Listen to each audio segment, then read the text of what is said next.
It looks like we are live.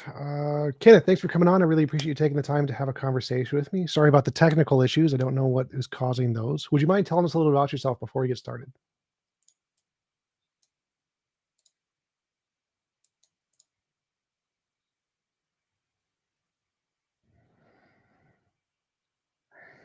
Oh, wait, sorry. Oh, there's no sound working. Damn it. I hate technical issues. All right. Stop sharing screen. Can I invite people? Disable camera. Invite guests. All right, I'll send you a new link for the other server. Emails. So you can just close this screen. This one's not going to work for right now.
Hey guys, how's it going?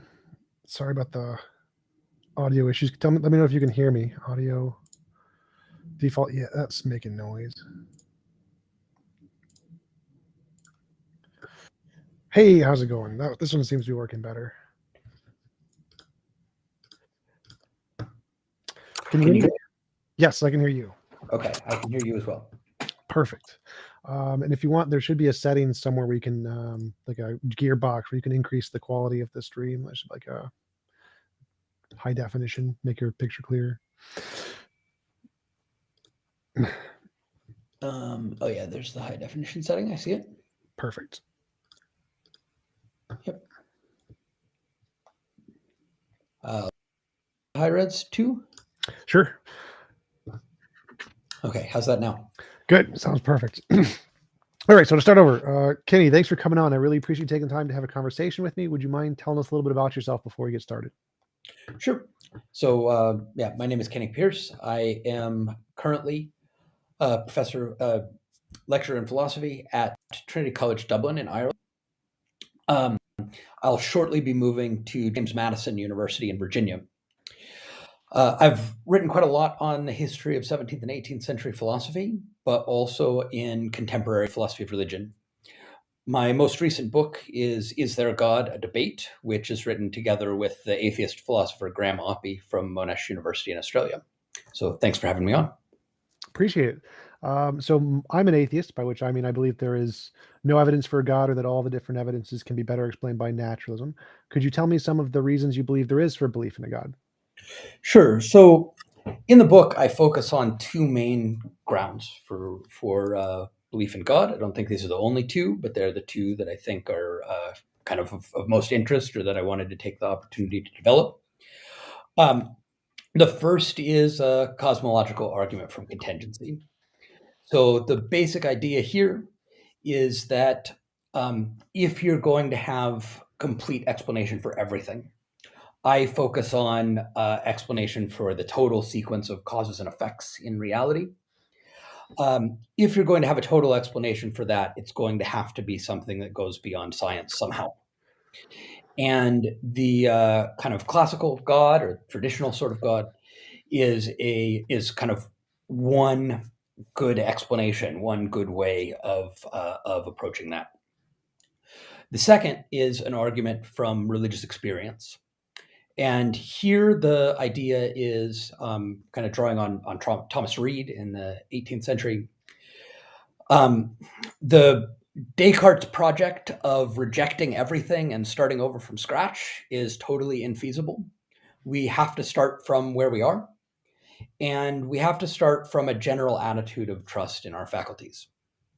And if we start from a general attitude of trust in our faculties, then we can't just kind of casually dismiss some category of human experience or human life. And religious experience is a quite common and widespread phenomenon in human culture. And the question is how to make sense of it and whether we can regard it as trustworthy as revealing the truth, or whether we have to regard it as somehow hallucinatory. And the idea is that a kind of reason in favor of theism and against naturalism is that uh, theism can regard that religious experience as trustworthy, whereas naturalism has to regard it as hallucinatory. Okay, so let's start with the second one because we don't really get much chance to talk about that. It seems to me that our religious experiences are, we have a defeater for them, and the defeater comes in the form of evolutionary biology and the fact that we know many beliefs in the human mind forms are inherently faulty. There's thousands of fallacies, biases, illusions, delusions, misconceptions, et cetera, et cetera. And it seems like religious experience can fit neatly into this category we already have a substantial amount of evidence for. So even if we did start with the belief that we should trust beliefs until demonstrated otherwise, we seem to have a sufficient defeater for why we shouldn't trust those kinds of religious experiences. Yeah. So I think that is, I would say, there's a reasonable position to be taken there by someone who has a prior commitment to naturalism. That there do exist good naturalistic explanations of why people have these sorts of experiences, right? And there is empirical research on different kinds of religious experience. But the thing is, it's very hard to actually say what the difference is between religious experience and something like sensory experience without presupposing that you already know that there's no object for the religious experience to refer to. So, for instance, we have perfectly good evolutionary neurobiological explanation of the visual experience that I'm having right now. But we believe that it's kind of connected up in the proper way with a real world and therefore that it's reliable. We also kind of, we can't, when we start from this attitude of trust, right? If we didn't start from that attitude of trust, we wouldn't be able to do any science or get off the ground, right? But as we do that science, we discover that our trust in our senses and our trust in our memory and so on shouldn't be unlimited. We learn kind of particular biases to correct for, particular forms of optical illusion, and so on. And the question is kind of exactly which things should we regard as reliable and unreliable. And so my claim is that a kind of attractive feature of a worldview, of any kind of view of the world, is if it requires fewer and simpler of those carve outs, right? When we're saying, like, these are the things, this is where our trust kind of runs out, and we start thinking that our experiences are less reliable. And so I'm thinking What do you that, mean by fewer carve outs? So like fewer places where it's less reliable? yeah, so we say, in general, we trust our experience, right? Except in these cases, right? And what we want is kind of a simple theory of that can account for kind of why our faculties are generally reliable but unreliable in these cases, or a theory that fits well into our total worldview. And so the kind of question is, if you don't start out assuming that religious experience can't possibly have an object, right? Then do you have a well motivated reason that kind of fits coherently with everything we understand about the world and human experience and whatnot for thinking that that experience is delusive? Um, Now, I think that's not a super obvious question because because there is so much variety of religious experience. No one can say that all of it's perfectly reliable. People form lots of different beliefs based on it. But I think if we kind of start out by taking it seriously, then it provides us good reason to think that that maybe there's something to all of this, and maybe we should be looking for what kind of is the most reasonable version of a view that would regard people as having a veridical experience, an experience of something real. So my first thought would be, is I agree with you that you can't start with the presupposition there's no supernatural. That would defeat the point of the entire debate. So from my starting point, I I cogito. I think therefore I am, cogito ergo sum, and I think that's a good starting point. And so I start with I exist, and of the experiences I have, some are different than others. Like for example, I can imagine a unicorn, but I don't see a unicorn. So there's some difference between my sensory experience and my imagined mental experience. And I want to find a way to differentiate between these two. Which of the things that I see are mental experiences and not things that I should be seeing, that should be sensory experiences. And to do this, we need some methodology to differentiate which ones are justified sensory experiences and which ones are imaginary experiences. And the way to do that seems to be with novel testable predictions. Science seems to be very, very good at this, is at differentiating which of these experiences we should believe are real and correspond to reality and which don't. And if we use that methodology, it seems like we can get most of everything we agree upon in the world, both the theists and the atheists. Most of the things we agree upon are there using this methodology. And it's only the things that the theists or the supernaturalists espouse that are rejected by this methodology. And it seems to be a reasonable methodology to start with. I'm not presupposing there's no supernatural, and there are, in fact, ways to be evidence of the supernatural. It just seems like the claims of religious experience and of supernatural events seem to be the same kind of claims epistemically as homeopathy or different kinds of magic or voodoo. And so using this methodology, it doesn't seem to be affected by your criticism that it's presupposing away the supernatural, and does seem to give us a reliable methodology to filter those kind of beliefs as the untrustworthy ones. Sure. So I think one of the questions here is how we're defining scientific methodology and what makes some methodology scientific. Personally, I think that the kind of the distinction between science and philosophy, or the boundary between them, is pretty fuzzy. And so I tend to think of it much more in terms of we're just trying to do good reasoning, whether you call that scientific or not, be responsive to evidence, and build a view of the world that has a lot of coherence and that's responsive to the experience that we have. Like I was saying, I don't think that you can kind of start from just the cogito and nothing else. If you start there, I don't think you'll ever have good reason to believe in an external world or other minds or anything. After all, Descartes himself appeals to God in the course of trying to get to an external world and other minds, right? I think we got to start with kind of the beliefs we already have and then subject them to rational criticism. And that's what science does, and it's what philosophy does, and so on. And so I don't think it's true that not all of some of our experiences give rise more directly to accurate predictions than others.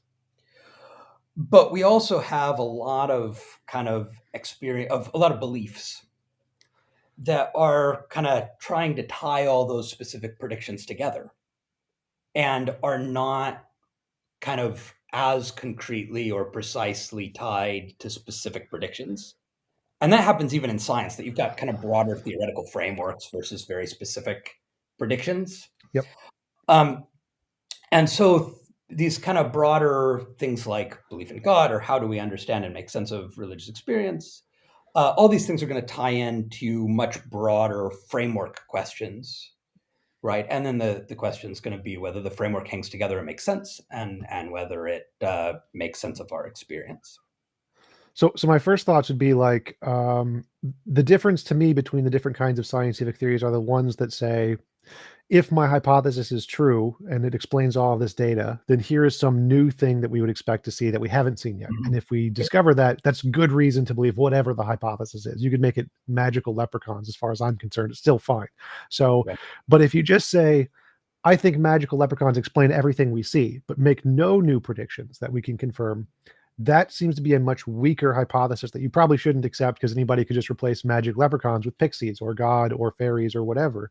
And so to me, the ones that are justified in believing are the ones that say, here's everything we know about the world, here's what I think explains that, and here's a prediction of something we don't know about the world. And if you're Yeah. able to accurately predict something we don't know about the world, because our minds are very bad at that, that's a very good reason to believe that that model corresponds to reality. And so I think that until you can do that and predict something we don't know and get it right, it is not a reasonable thing to believe is more than just our imagination. So yeah, I'm inclined to agree that these kind of predictions are a very strong form of evidence, right? And the more concrete and specific they are, the more public they are, the more repeatable they are, the stronger they are. Now, even within science, of course, there's kind of varying degrees of evidence for different scientific claims.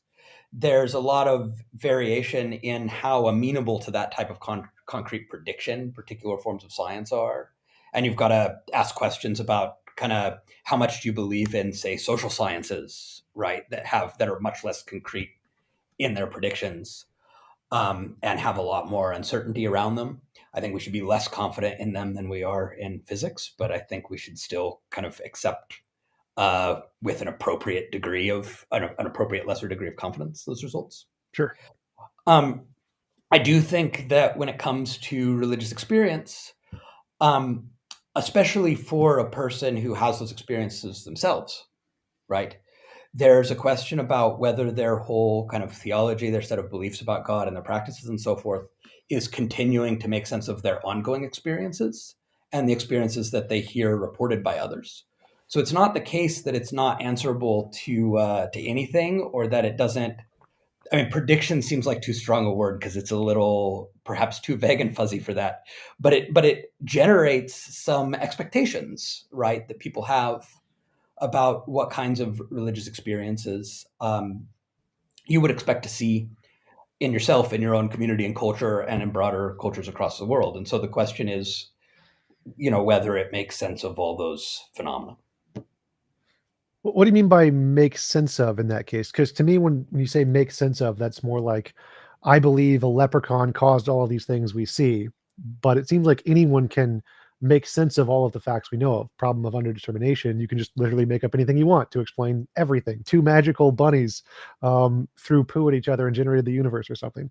But Yeah, to yeah.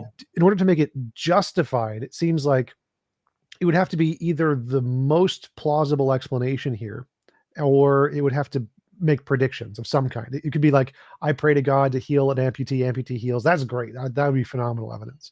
But just being able to make sense of it doesn't seem to be a strong form of evidence, because anything can do that. There's literally infinitely many things that can do that.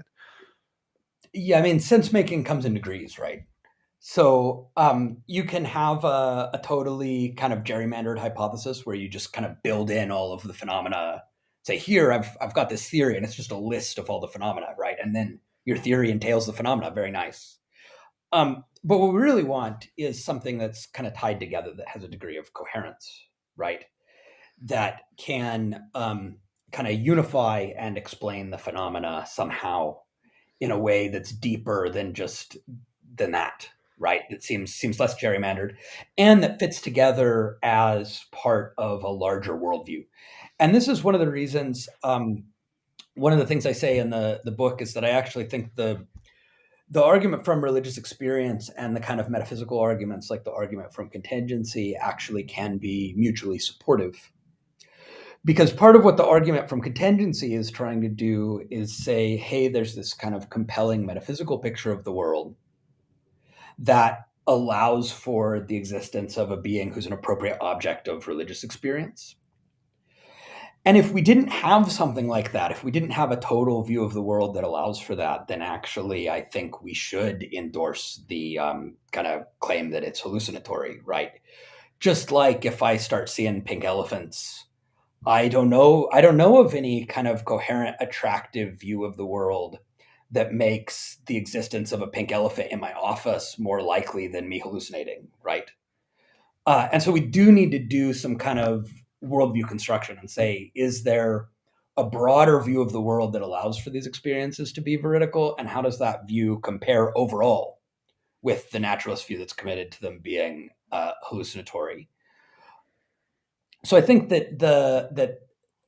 that's kind of, when I say explain, what I mean is, can we construct an overall view of the world that fits together, that is kind of attractive in a variety of respects, and that kind of allows for this to be real experience of something that really exists, and that the particular experiences we're having kind of make sense within that broader framework.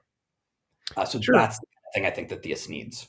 Sure. So my first intuition is that our religious experiences that people have, and I've had them, I was used to be religious, don't seem to correspond to some kind of a necessary being or like some non-spaceless, timeless, immaterial mind that isn't in any way interacting or changing its beliefs of any kind.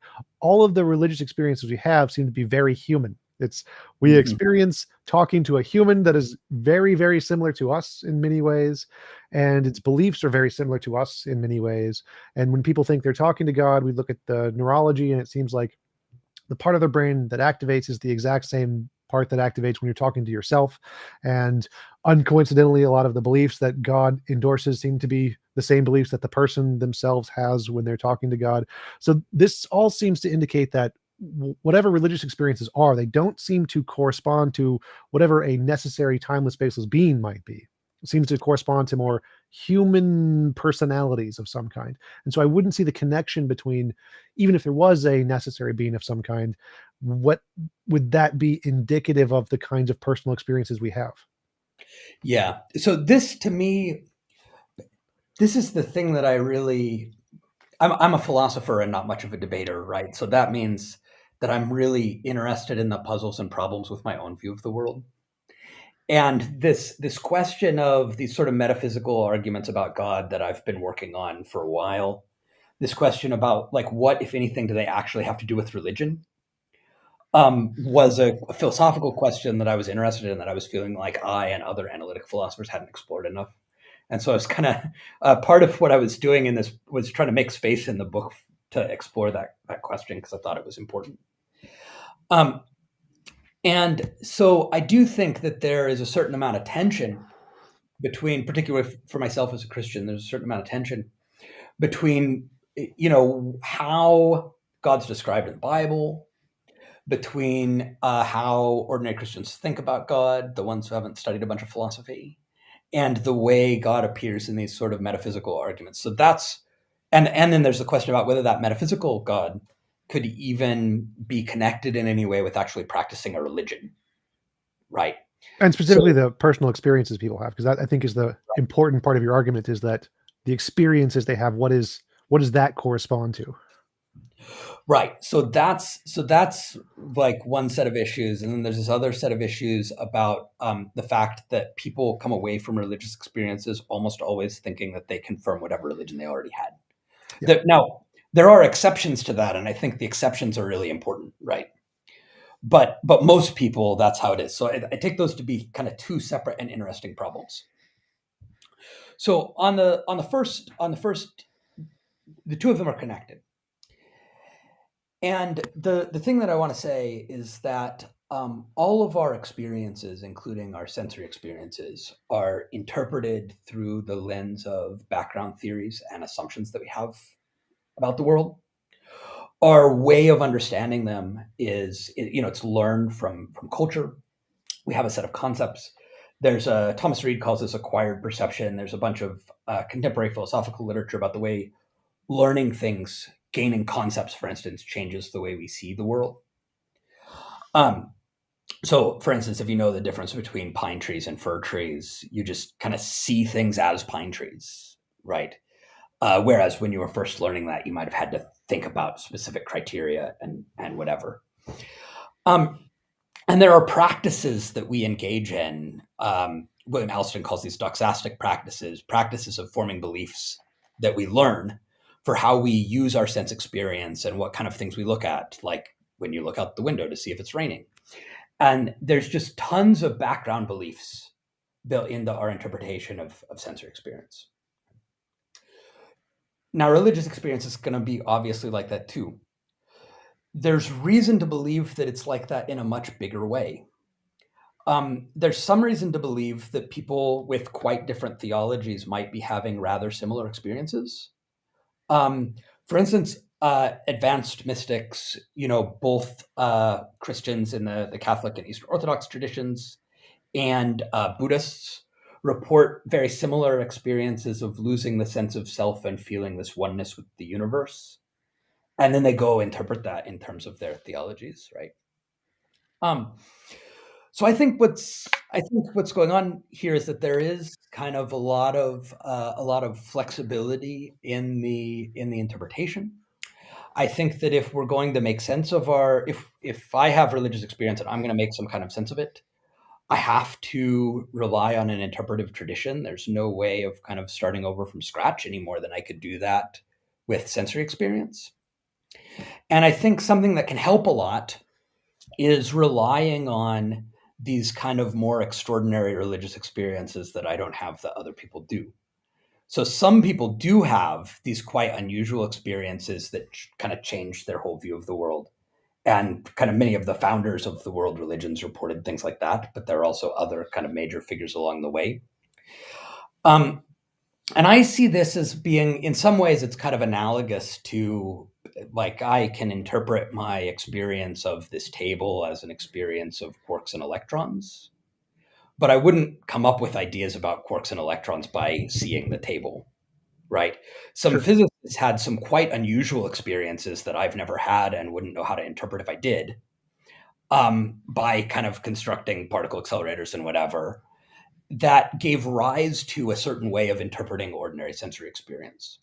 And I think something like that goes on in religious traditions, that we have these people who had quite extraordinary experiences who kind of that change their view of the world and that provide a way for everyone else to interpret their experiences. And then the question we all have to ask is whether to trust those people, and perhaps even more difficult, which ones to trust and how far to trust them, right? As we're trying to figure out how to interpret our view of the world. And how would you answer that question? Because my initial thought or response is that there are lots of people who have very profound experiences which change their life, and many of them are epileptic or have seizures. And these things are like Robert Sapolsky, the professor of Stanford, did an entire lecture on how religions were started by schizophrenics because they had massive brain electrical things that had these awesome ideas, just like you have when you're on a drug trip. And people on drug trips also report these powerful, profound experiences that change their lives. So it seems like we have a correlation between many similar kinds of experiences that we can have very good evidence to believe is a purely natural phenomenon. What reason do we have to accept those testimonies of this super profound experience as being true, as opposed to these just hallucinations that we seem to have a good evidence for? So first, this gets into other difficult issues, but I don't think that in order to take these religious experiences seriously, you need to think that there's some kind of supernatural cause of them, that there's a disruption in the natural causal order. I think you can take them seriously as revelatory of God, even if you think that they also have a fully scientific explanation. That gets into other complicated issues. But in terms of the epistemology, I'm going to view this just like everything else. So I come to philosophy or to rational thought, science, or whatever, already having a set of beliefs about the world, and my question is whether and how I should revise them in light of the evidence and arguments I'm confronted with. So I can't start from nowhere; I start from somewhere, and then I'm looking at revising from there. And so the question then is going to be, I have all these reports of religious experience. Maybe I have some of my own. And I'm trying to figure out, in order to kind of make sense of all of that, do I need to revise the beliefs I'm starting with, and do I need to change the kind of community or tradition that I maybe started out trusting? Um, so that's the kind of question we're asking.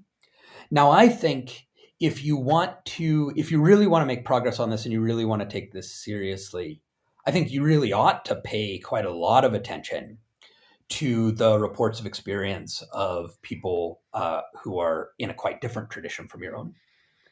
And a way I might think about this is if you're considering a science that's not very mature, like the science that's trying to deal with connections between mind and brain, which is quite complicated, and kind of traditional experimental psychology is one paradigm, and like cognitive science and the computational model of the mind is another, and kind of pure neurobiology is another. And there are some people who think those are all good and they're someday going to be unified. And there are other people who think like some of them are good and the others aren't, or who are skeptical about unification. But if you're going to, so you might work within one of them and say, like, I'm doing my investigation within, within one of these.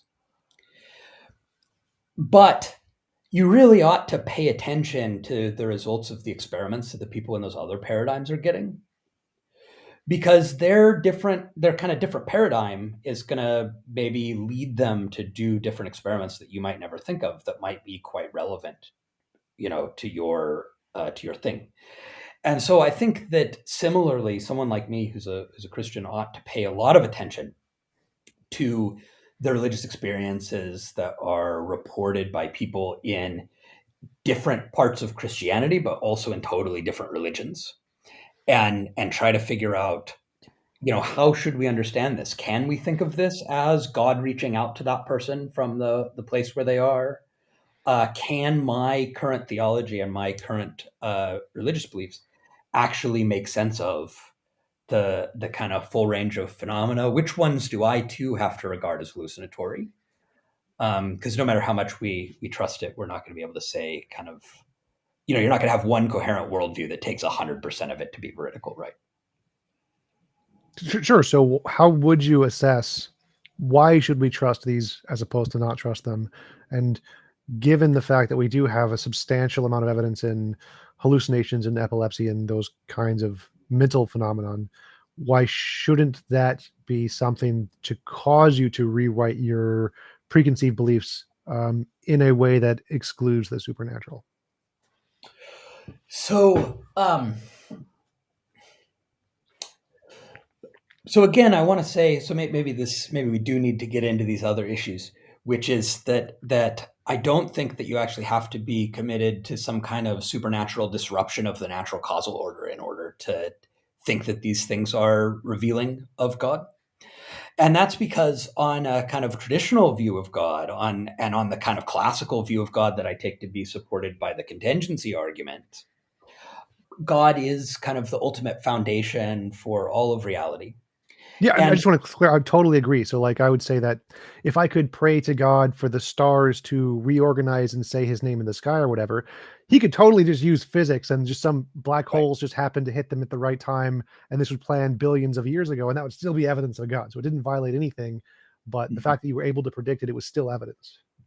Right. And so that means that we can't assume from the outset that the things that have particular sorts of natural explanations, even if they're things that we kind of are inclined to regard as mental illness or drug abuse or whatever, we can't kind of assume from the outset that those aren't revealing God. We don't know. And there are, of course, like traditional Native American religions that take peyote to be revealing of God, and people claim these religious experiences in connection with LSD. I haven't tried any of that myself.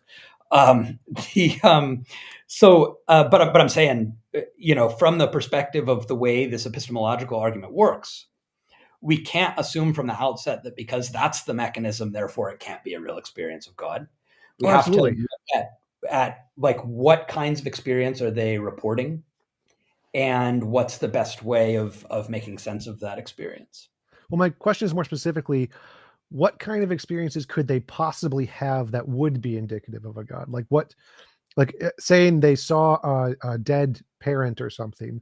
Like I would say that probably wasn't indicative of a god, because bereavement delusions, we know bereavement delusions affect 60% of the population. It's a huge common phenomenon of all human beings, happens at all of the different religious groups at the same rate, and they report very similar things. So I would say that this is probably explained by something in biology, full stop, no need for any kind of extant God interaction. But to be evidence of a God, it would have to be specific or unique in some way towards some particular God, or it would tell you something else that you wouldn't expect from bereavement delusion, like where grandpa buried his gold or something. Like that would be great. But I don't see what else could the experiences be. What in principle could the experiences be that would indicate a God? Sure. So first, I want to say, as you were pointing out earlier, there is this kind of massive underdetermination problem that for kind of anything we want to say, oh, this experience confirms this one hypothesis. Well, there's always indefinitely many hypotheses that the experience could also confirm. And again, that's why I take this to rely on this a kind of prior claim that we can build a compelling metaphysical worldview that involves God, right? And that this isn't like, so if somebody really thinks that believing in God is like believing in pink unicorns or leprechauns or something, right? I've got to make another argument first before this argument for religious experience, if that's their starting point. Because if that's how they think about this idea of God, then they're going to be kind of absolutely right to just say, yeah, obviously this is all hallucinatory, because we can always come up with crazy hypotheses, right, to explain our experience. So if it's one of the crazy ones, you're right to dismiss it.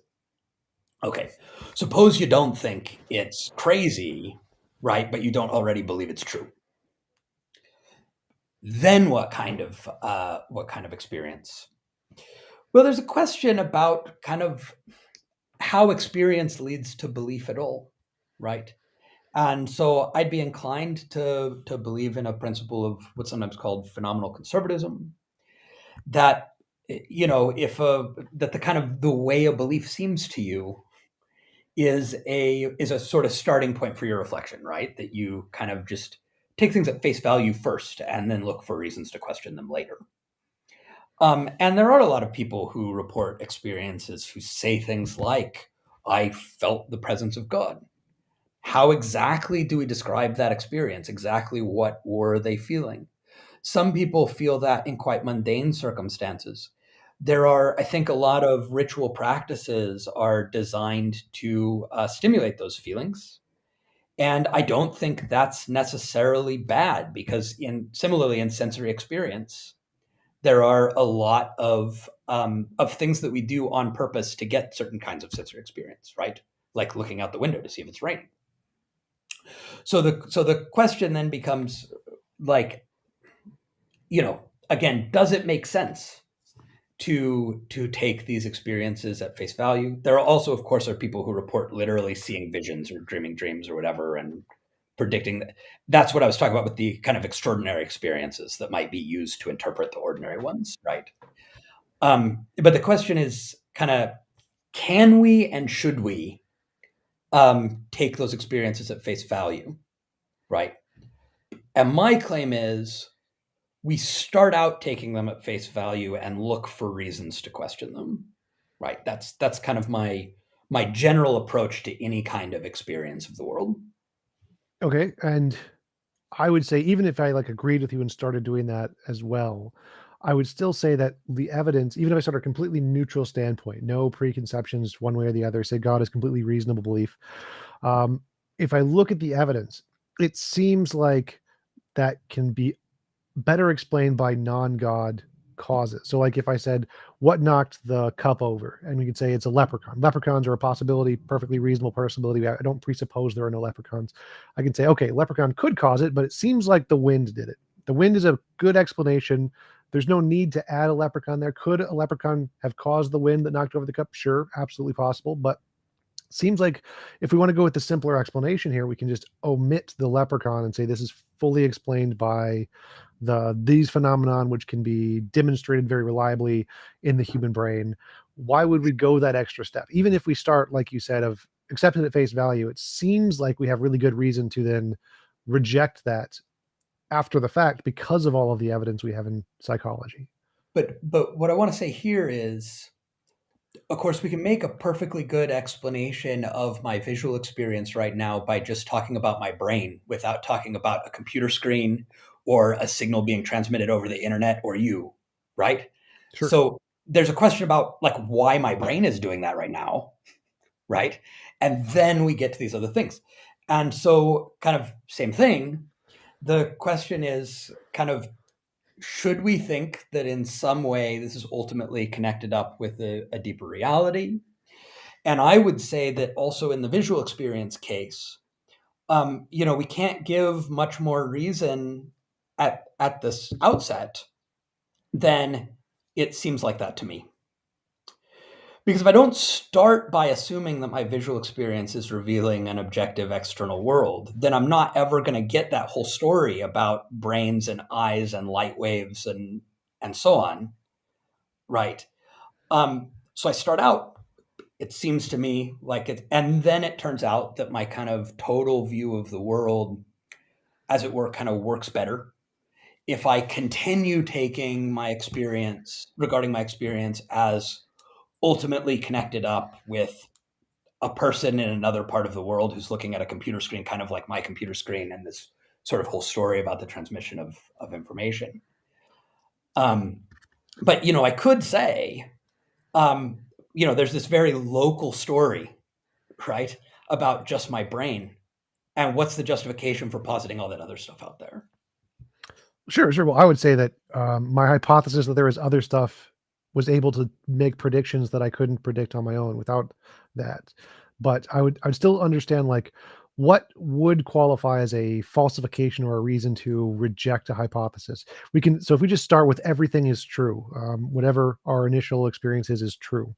What would Mhm. it take to make it reasonable to take one of those beliefs and move them into the false category? Because to me, it would be if that's explained by a simpler phenomenon that has more evidence than the one I'm positing, then we should reject the one I'm positing and accept the simpler phenomenon with more evidence.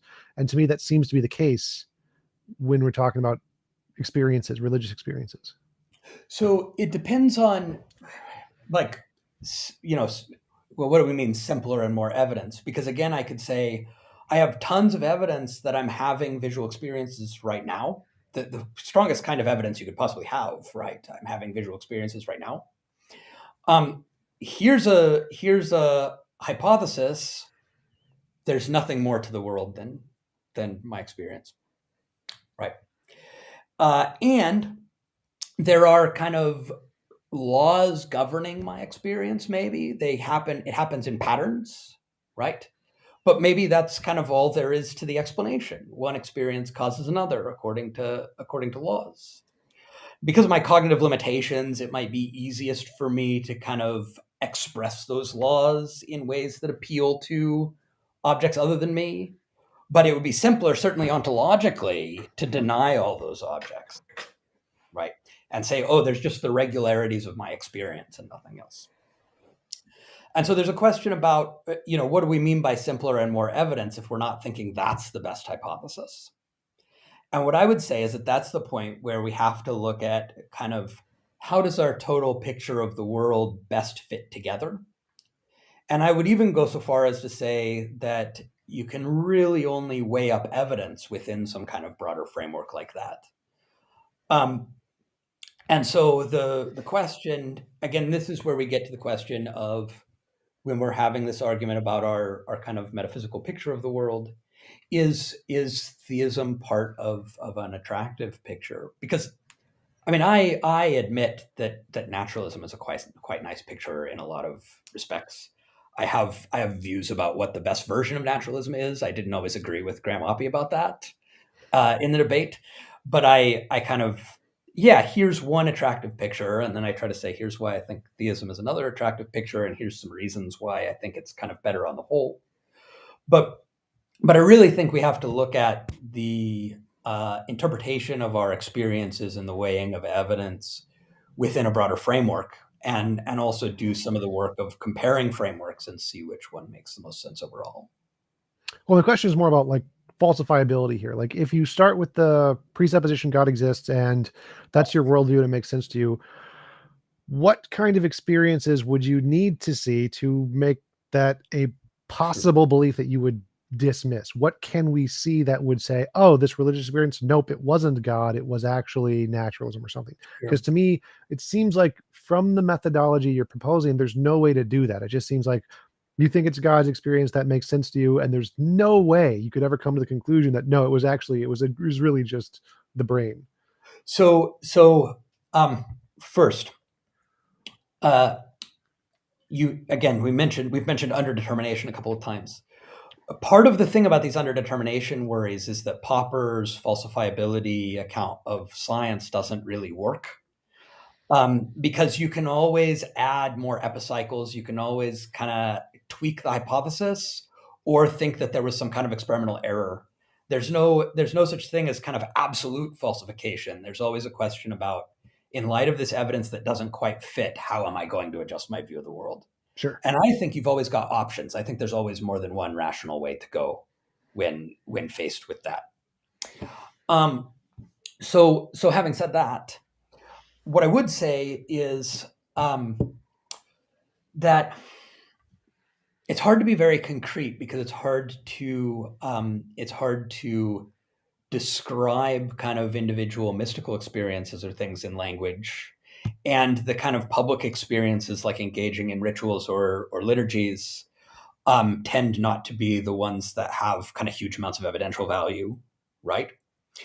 But I do think, one, by reflection, I could come to think that the kind of theological picture was just incoherent.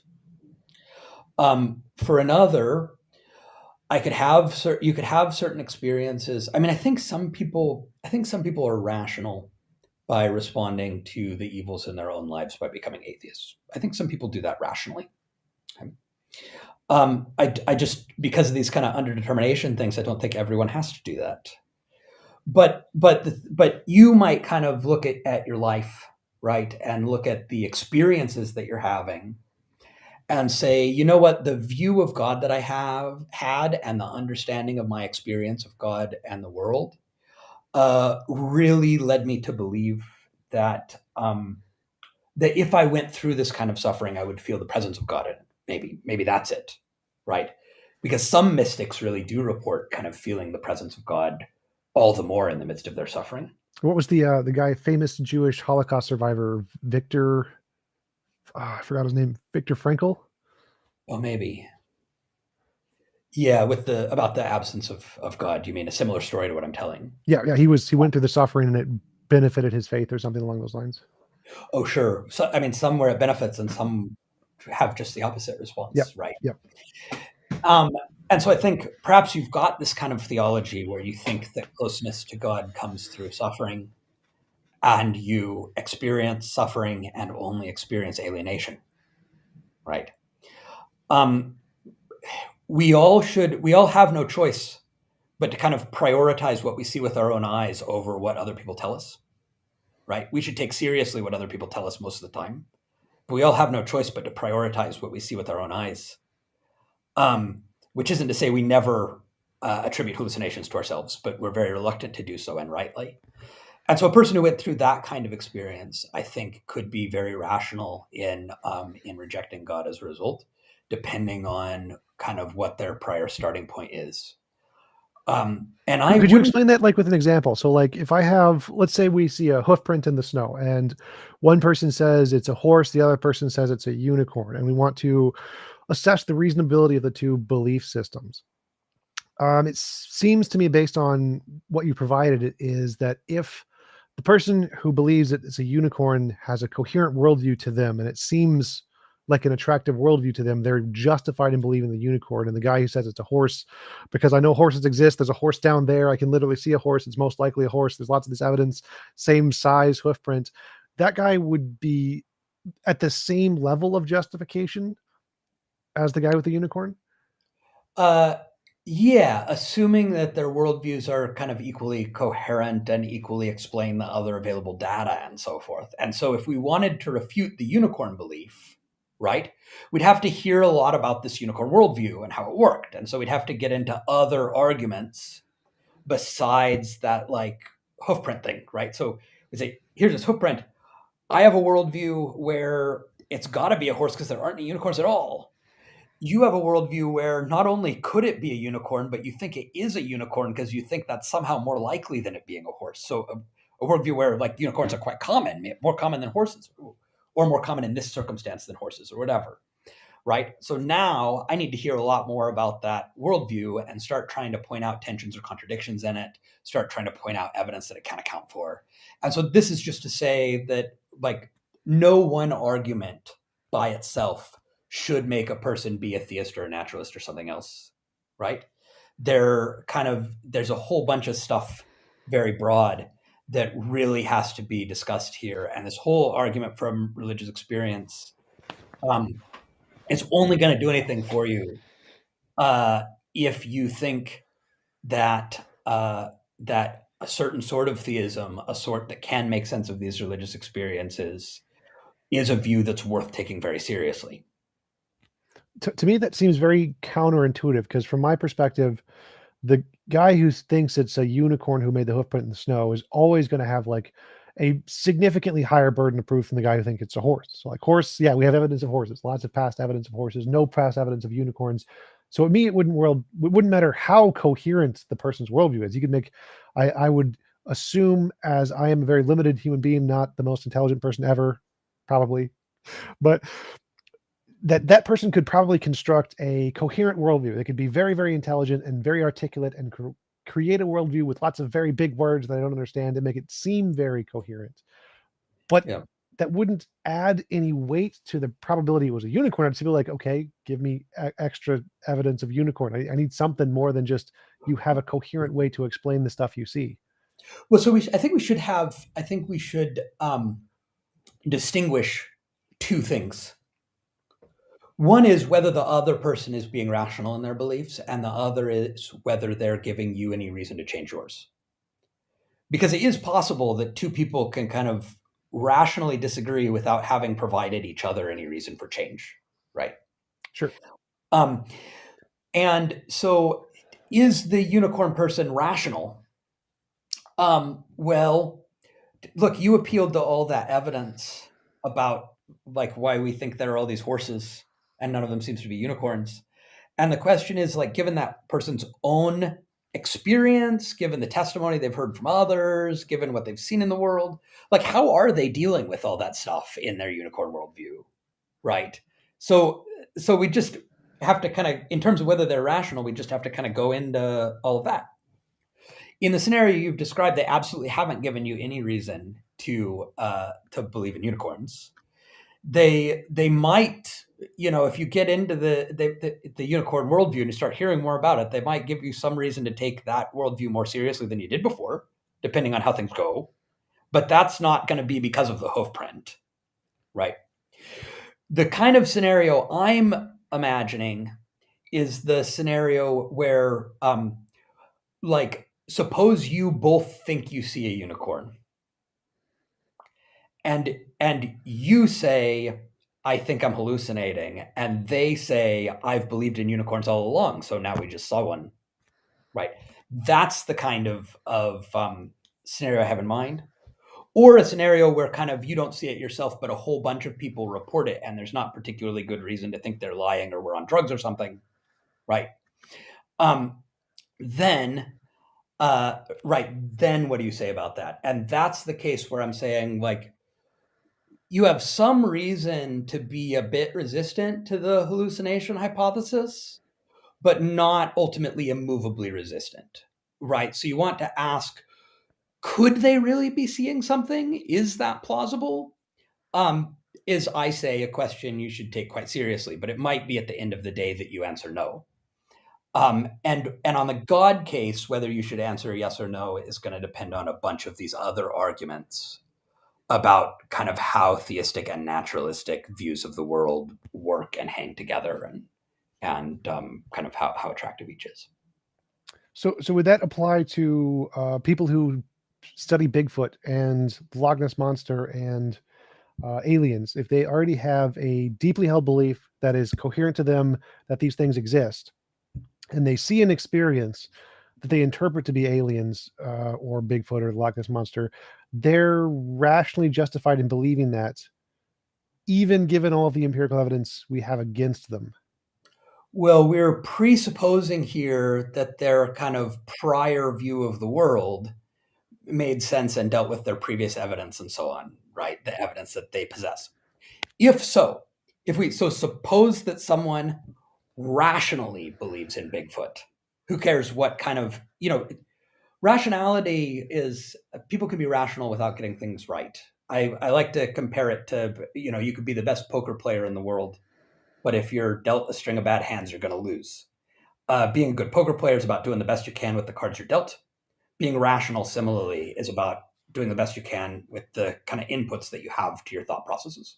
Sure. So suppose someone has some kind of crazy background and upbringing, that's something bizarre, that leaves them with a rational belief in the real existence of Bigfoot, right? Suppose they're rational in starting out with that belief, and they do have a whole world view that makes sense around that.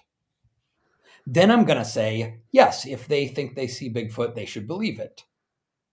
And if we want to put them in a position where they're rationally obligated to change their mind, we're going to have to bring up evidence and arguments that make that background worldview no longer make sense. And in the Bigfoot case or the alien case, I would say that should be possible. There's kind of evidence and arguments in the world to undermine it. Could you explain that more? What do you mean by make the background worldview less rational? Yeah. So it's just like suppose they don't even know that there are tons of zoologists and paleontologists and so forth who go out digging for fossils and cataloging animals and so forth, and none of those people have seen any evidence of Bigfoot. Suppose they don't even know that that lots of other people have gone looking for evidence of Bigfoot, and the best they've brought back is terrible. Suppose they were misled about what evidence there is in their, childhood upbringing or whatever. And so we just kind of like bring that all in and say, what are you going to do with it? Right. And the question is whether kind of after all of that, should they be convinced that, it's more likely that I didn't really see Bigfoot than that I did. And whatever other kind of explanations there are for why it might have seemed to you that you did. Right. Would that not be exactly analogous to what we could do in the religious experience case of, like, we can say you were brought up with these facts, young earth creationism, those are proven false, or there's a lot of people who've looked for religious experiences, haven't found it. There's a lot of reason to think that the religious experience you did have could be explained by a bear or a delusion of some kind. It seems like there's a one-to-one correlation we could make to the people, or to the arguments and evidence you could present to the Bigfoot person and the arguments and evidence you could present to the religious experience person. Why would there be what's the symmetry breaker between those two that makes it rational in the case of Bigfoot to reject Bigfoot, but not in the case of God or religious experience? So I do think that that we need to follow exactly the same procedure, and I do think there is a whole bunch of counter evidence, right? Like the world doesn't look like it was created by an all powerful benevolent being, right? Like I'm looking around and that's not what I would expect if right on this hypothesis. The plurality of religions is a bit puzzling, right? If religious experience is supposed to provide people evidence of God, and God wants everybody to know, and so on. So that's why I keep saying kind of no one argument can decide the case, right? And there are good arguments. I think there are good arguments against theism, and there are good arguments for theism. And we kind of have to look at the full range of arguments here. And that's why I really, really don't like fideism. Okay, I'm really not into, oh, it's just faith, don't subject it to rational criticism. As a philosopher, I'm all about subjecting beliefs to rational criticism. And I kind of really like to pay a lot of attention to the problems with my own view while also raising problems for other people's views. And so I don't, this isn't supposed to be a picture on which you can ignore all of that counter evidence, right? It's supposed to be a picture on which you have to take that counter evidence seriously. and you have to kind of do the hard work of trying to figure out, is there a total theistic worldview that kind of makes sense of all of that? And you mentioned young earth creationism. And I believed in young earth creationism when I was 19. Okay. And so I'm talking about this process of philosophy, right? Where we start with some beliefs, we subject them to rational criticism, and we change them. And I will say unequivocally, I don't think you can rationally hold young earth creationism when fully apprised of the available evidence. Okay. Some people have bad evidence, right? And they've been misled in various ways. They might be doing the best they can in the epistemic circumstances they find themselves. But I do not think you can rationally hold young earth creationism when you're fully apprised of the evidence. And actually, in terms of what kind of progress we make in this kind of thought and debate, I think it's a lot easier to kind of rule out a bunch of bad theistic worldviews and a bunch of bad atheistic worldviews than to kind of decide between the best theism and the best atheism. So I do think there are views, including views I used to hold, that we can and should rule out by the very kind of procedure you're describing.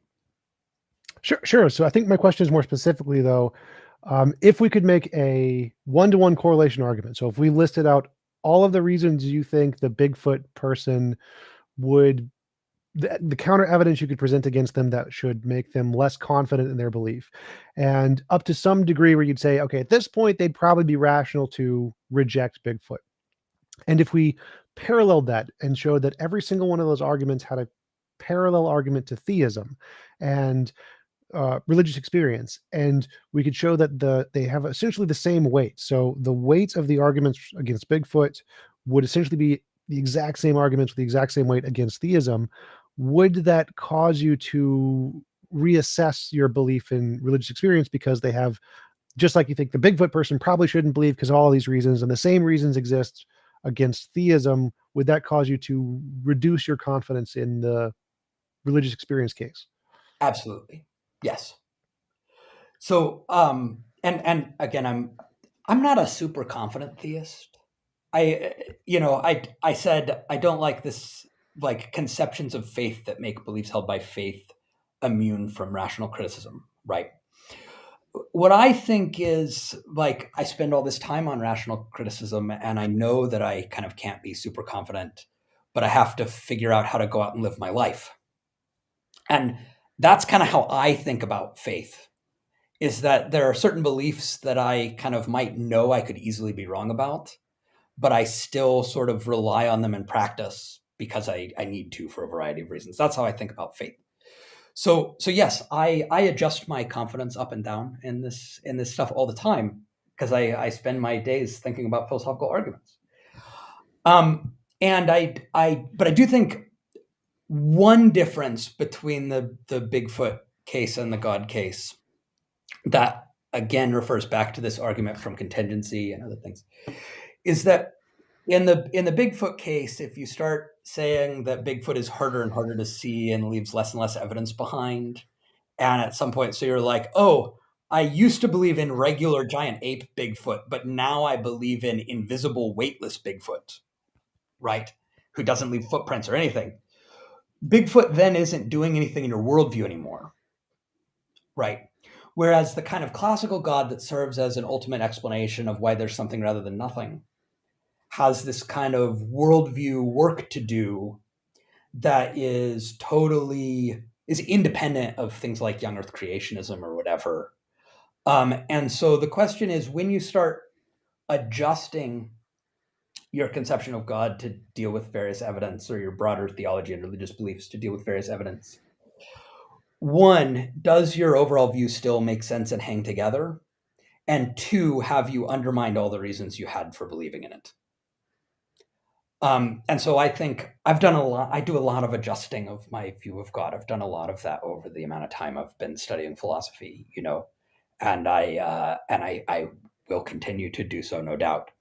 But I think this question always has to come back to, okay, now that we've made all these adjustments, is there something important left? Or has this concept lost its purpose? And that's a thing I think happens in the Bigfoot case that, from my perspective, hasn't happened to me in the God case on the basis of the evidence and arguments that I've considered. Gotcha. And I do want to be respectful of your time. We have been going for about an hour if you need to go. And if not, I'd love to talk about the contingency argument. I'm afraid I do have to head out at this point, but I do really appreciate the invitation. This has been a great discussion. Absolutely. I really appreciate you coming on. Really enjoyed talking with you, and I will let you go. You can just close the screen anytime you want. And I'm going to start the after show. All right. Thank you very much. Talk to you later. Bye-bye.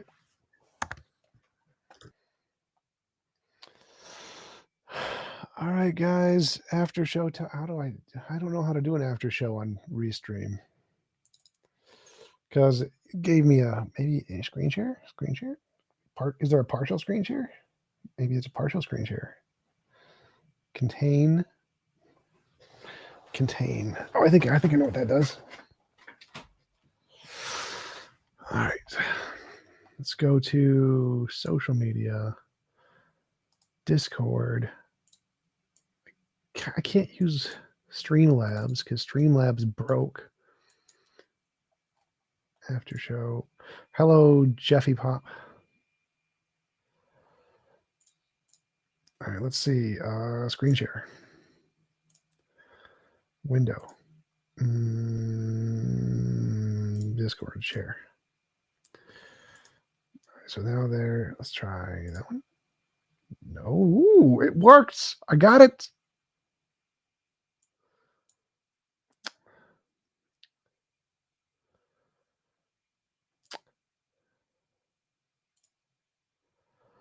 All right, guys. Anybody? I should probably put the link in the thing so people can join.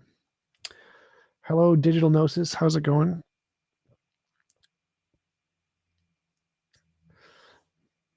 Thank you. Going to the classical one, is contingency better explained by naturalism than theism? Can we say that it's quantum fields or whatever? And is that a better position than saying it's a non-physical mind of some kind? Wouldn't we be more rational to think that it's a quantum field than something we have no evidence can happen?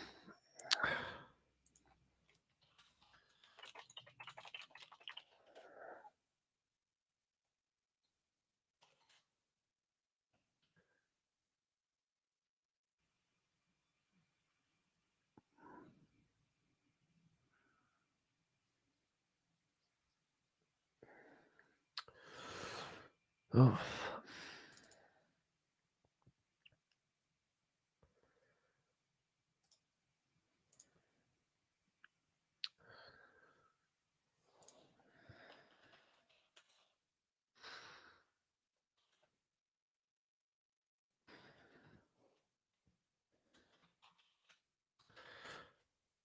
Yes, I can hear you.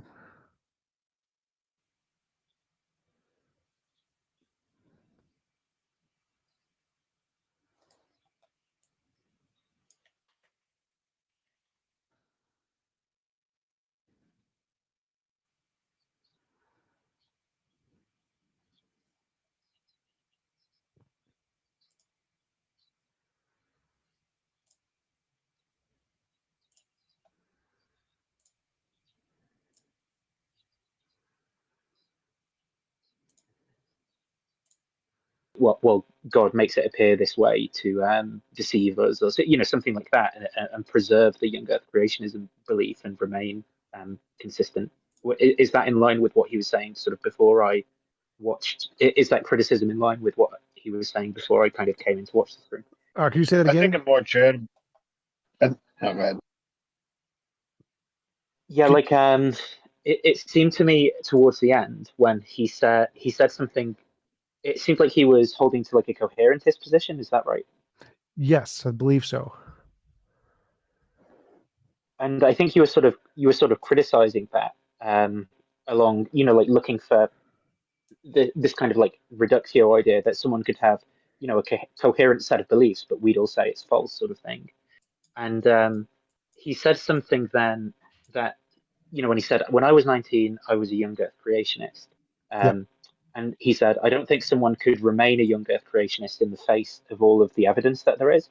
And Yeah. I think that that's inconsistent with his position, because he should actually be committed to the idea that what someone could do is, rather than, reject young Earth creationism, they'd like, maybe they'd say, well, actually, that God's testing people. They'd form this extra belief: God's testing people's faith through like tree rings and geological records and fossils, and actually, young Earth creationism is true, but God had this desire to test people's faith in this way. Yeah, I would totally And then agree. I maybe think that there should be some break point where some kind of evidence should be able to move you away from the probability it's true, even though due to underdeterminism, you can always make up a ad hoc way to say God's doing this for some reason to test me or whatever. And that's kind of what I was asking him about for like the last half an hour, I think, was what is the criterions that would need to be made that would make it justifiable or irrational to continue to hold a belief. And the only ones he listed was for the Bigfoot ones. He said that if we presented this evidence against Bigfoot, then they should probably not hold the belief in Bigfoot after this was presented. And that's where I said, well, so if we presented these exact same things to theism, would it still be that way? And he said, no, because God still explains the origin of the universe, which Bigfoot doesn't. right, yeah. Which I guess, why couldn't the young Earth creationists sort of say that in the face of this evidence, which someone's suggesting they should interpret in a different way, like tree rings or whatever? Yeah, I should have thought of that. That's a really good. It would be a really good response. Also, why does the explanation of the origin of the universe qualify it as being like held to, whereas like just Bigfoot existing doesn't?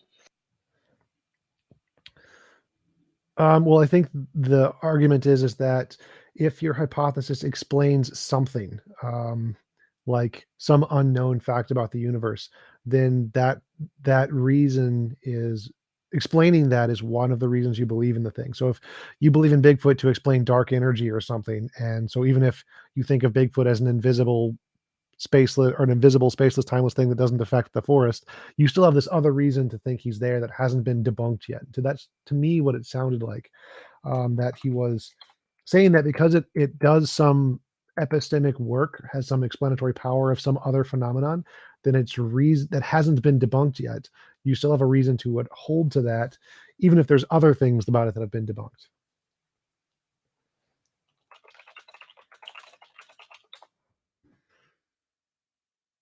So did he? Because I didn't hear the whole interview. Did he say that the contingency argument was really like the main reason, like the main independent reason in favor of like the God belief for him?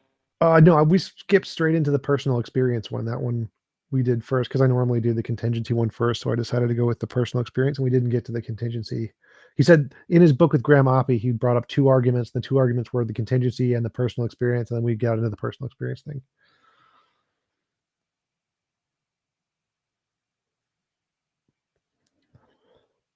That's interesting. How did he give a reason why he thought that God is the cause of personal experience rather than something else, or like a better explanation, or like how did he phrase it? Yeah, so that was most of our conversation. I was like, well, why should we believe this is personal experiences of a god and rather than delusion or whatever? And he said that he gave the classic Plantinga argument that we should accept things until demonstrated otherwise, or accept beliefs, properly basic beliefs, and that the fact that you start with the belief that God exists and he explains the data justifies that it's a rational belief to hold. And so we have to accept our preconceived or our initial sense of the experience first, and then try to find reasons to deny it. And so simply the fact that people already accept it as personal experience of a god is a reason to accept it as something you start as belief it's true until defeaters are presented. I Wouldn't think I that think there's leave an him? interesting question. Oh, sorry. You go ahead, Jeff. I was gonna say, wouldn't that leave him stuck believing contradictory propositions until they're debunked? Contradictory, I don't know. I think if Since there can be two propositions that contradict each other, that both explain like some phenomenon, and until they're debunked, he's supposed to believe them if they're both coherent. well, I think it's that if you hold those beliefs, then it would probably be self-defeating. But if you only hold one of those beliefs, whichever one you hold is justified, and the other one isn't because you don't hold it. So even though two people could hold two contradictory beliefs, they'd both be justified in believing it, even though one of them is necessarily wrong. So his whole thing is just that it matters to the individual what the worldview is, and he doesn't really care about like the metaphysical ultimate truth or whatever? No, I think we were talking about epistemology, not ontology. So he's saying that it's rational for a person to hold a belief if they already have all these preconceived beliefs, and it's a coherent worldview for them. So they believe in God, and they have this experience which is explained to them by their preconceived beliefs to be God. Therefore, they are rational to conclude it was God. And then that's I different think from there'd the be something ontology to. question. Oh, sorry. Go ahead. I think there's something to push him on here for his like coherentist position, because generally one of the main things that sort of motivates coherentism is the idea that perceptual experience, isn't it there's no like givens in terms of the content. So like if I have like something seems red to me, for example, like it doesn't have the cognitive content of like that is red or whatever. Only like a belief can justify another belief. And so this is one of the things that's sort of used to motivate the idea that we can only have like coherent webs of belief, but we can't kind of get outside them.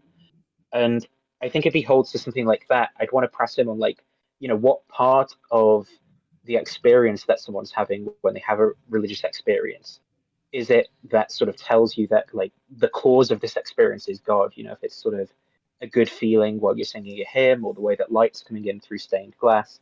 I mean, is it that there isn't like this given content to that, like this is God or something? So I'd want him to sort of expand a bit more on why he's making the inference that it is and not something else. Yeah, absolutely. I asked him that exact question, and he said the reason is because people say it's God, they feel it's God, and he said it's hard to express what the experience actually is, but because they believe it's God, that is essentially the thing that justifies it. That and the fact that it comes apart as a part of a coherent worldview. Yeah, it's like, well, what does it mean? It feels like it's God, like what is that? Well, that's So the Plantinga thing, where it's rational to hold a belief until defeaters are presented, and since it's a part of a whatever coherent worldview, and you just Yeah. inherently believe that this was an experience of God, well, that's good enough. so as someone who was previously religious back in my like teens and very early 20s, yeah, I mean, I grew up heavily involved in the church, and the way they play their music and the after prayer services, it was a evangelical like faith assembly kind of church, and it brings about like these emotions and these feelings and like the chill up your spine, and they kind of have it down to a science per se, and the way they explain it, the way it's explained to you is that's like the feeling of God. So it's like, here is this feeling, and here's the answer why you're feeling that, without any other kind of like knowledge of how you could get to there. You just kind of accept it whenever you're in that environment.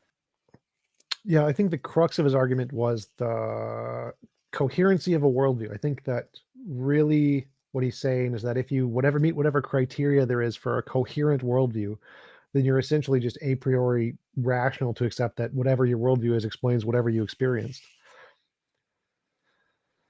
Did he say that like he also believes in psychological explanations, or like like priming or memory contamination after the fact? Because if he also has those beliefs, then they could do the work for him as well, right? Like it would still be coherent for him to explain his experience in terms of those things. Yeah, he said that it's not a contradiction to say that all of the experiences we have could be fully explained by natural law and still be a miracle. So, like, the example I gave was like, I could pray to God to realign the stars and spell out I am God or whatever, but that could have all just been from black holes going into the correct location billions of years ago, and it spelled it out coincidentally. That would still be evidence of God. So it seemed like he was saying that even if this was explained by purely biological, mental, neurological functions, it could still be experience of a God, and he's still rational to believe it's an experience of a God because of the coherency of his worldview argument. And would he say the reason to like overdetermine the explanation, or to overdetermine the explanation, is going to be because of the contingency argument or like other arguments in favor of God's existence? Yeah, so he's saying is the coherency of his worldview plus the contingency argument gives justification to do that, to add that extra thing that is less simple. And he was using the analogy of the solipsism thing. Well, we can conclude there's an external world, even though the simplest explanation is that just your experience exists or whatever.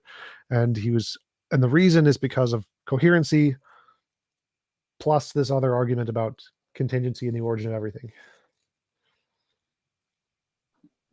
I didn't get to hear the entire conversation. Did you ever get to bring up post hoc rationalization? Because his position sounded a lot like a large defense for post hoc rationalization. I'm not sure if it would be post hoc because it's since he starts with the belief God exists and then explains the things he sees with that belief, it wouldn't necessarily be post hoc. So I didn't bring that one up. He did at one point mention seeing a thing and then modifying your view to account for that thing, like having new evidence presented and then changing your view to explain that new evidence. And that's where I got post hoc rationalization from. I don't remember exactly how he put it, but it sounded like a fairly clear description of post hoc rationalization to me. I vaguely remember that, but I think it's fine to change your belief with new evidence. That's not. I don't think that would be post hoc. It's the hoc part is the post, but it's not hoc. So it's perfectly rational to, when you're presented with new evidence, change your beliefs. And I think that's what he was talking about. Not that he was using post hoc reasoning to just say, here's something I don't understand. Ah, God did it.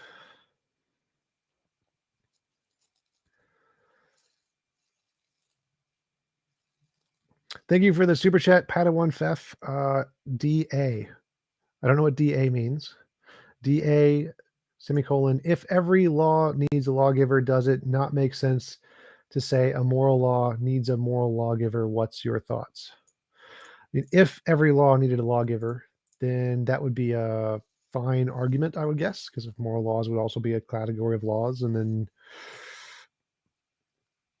possibly if every law needs a lawgiver, does every moral law need a moral lawgiver? I think that would make sense. That would make sense as an argument if the first case was true. DA stands for Devil's Advocate. Ah, Ex-Catholic. got it. Thought it stood for dat ass. Ayo.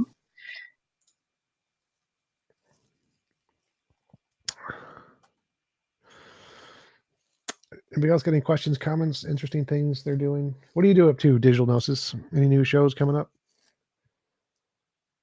I'm literally just about to go to jiu-jitsu, but in terms of streams, oh yeah, on Friday, yeah, it'll be Friday in America as well. Did you see that? If you saw, anyone saw that Skydive Phil documentary on the Clam with Alex Malpass, Ari Falkmed, Booth and Valenkin and all those people, sort of that Craig responded to. James, Fodor, and I are both going to be interviewing Skydive Phil on Craig's response that he did to that documentary this Friday, so people might take an interest in that. And then, other than that, I've not got anything that interesting planned for a while, I don't think. Yeah, I really like that Skydive Phil review of Craig's argument, except at the end where they said, what was it? Causality isn't a thing or whatever. I think that was the one that just, there is no causality. I mean, that part I think is a stretch. I think it's a bad way to phrase it that makes the argument sound weaker. But other than that, I liked most of the responses they had.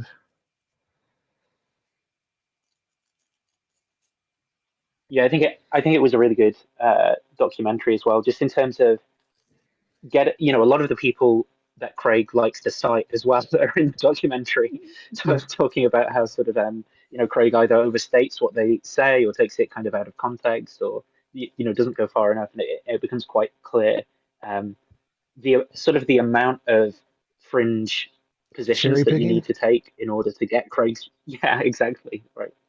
Yeah, I love the Well, on Valenkin everything, saying right? that. On like cosmology.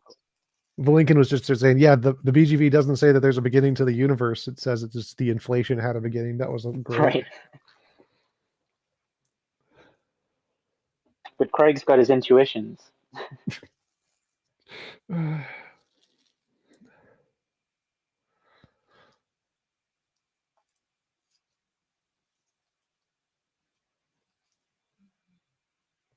Okay, well, I'm going to listen to the start bit of your interview while I go for a walk, so I'll see you around, Tom. But See ya. Talk to you later. later. So I was wondering if he was the Pine Creek theorem applies to him, and I why don't he know. was able to like I reject didn't young ask about his old. wife, so I don't know. Yeah, no, Pine Creek would have asked him.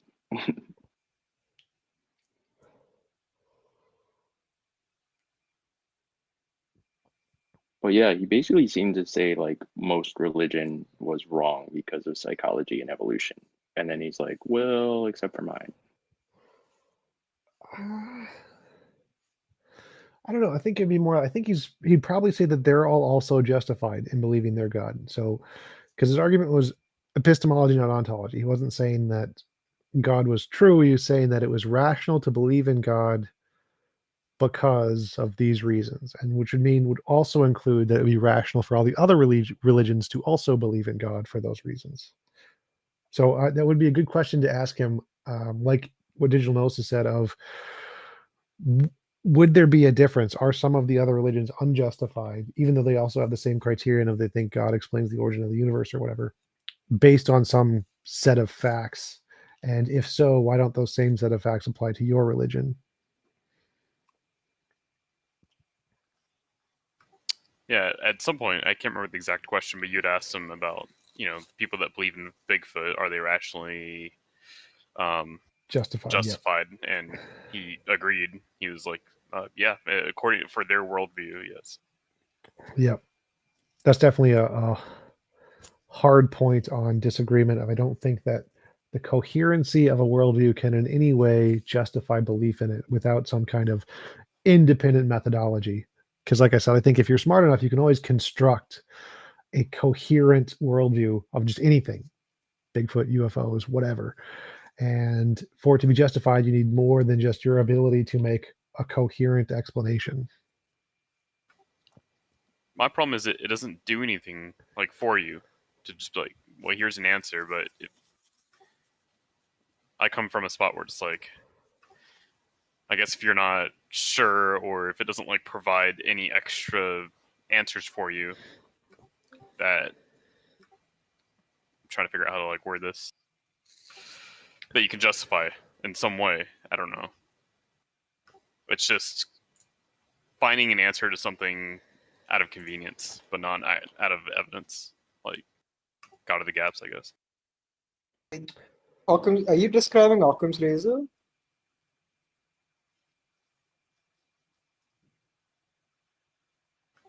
That was a question for the guy just speaking, right? Yeah.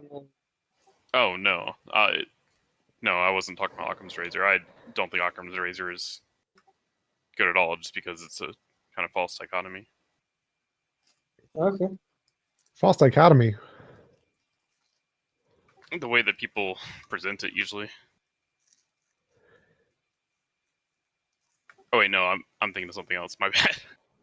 Occam's razor is just Occam's that razor. we should not posit more entities than necessary. Yeah, I was thinking of I mixed them up. The one where it's like you should believe in God because otherwise you go to hell or whatever. Pascal's wager. Yeah, my bad. Wager and razor are very similar sounding words, so I can understand that. And that's why I had a wager with my enemy's balls.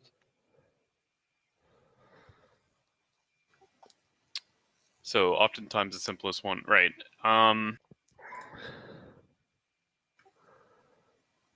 that's well, to answer your question, no, that's not what I was talking about.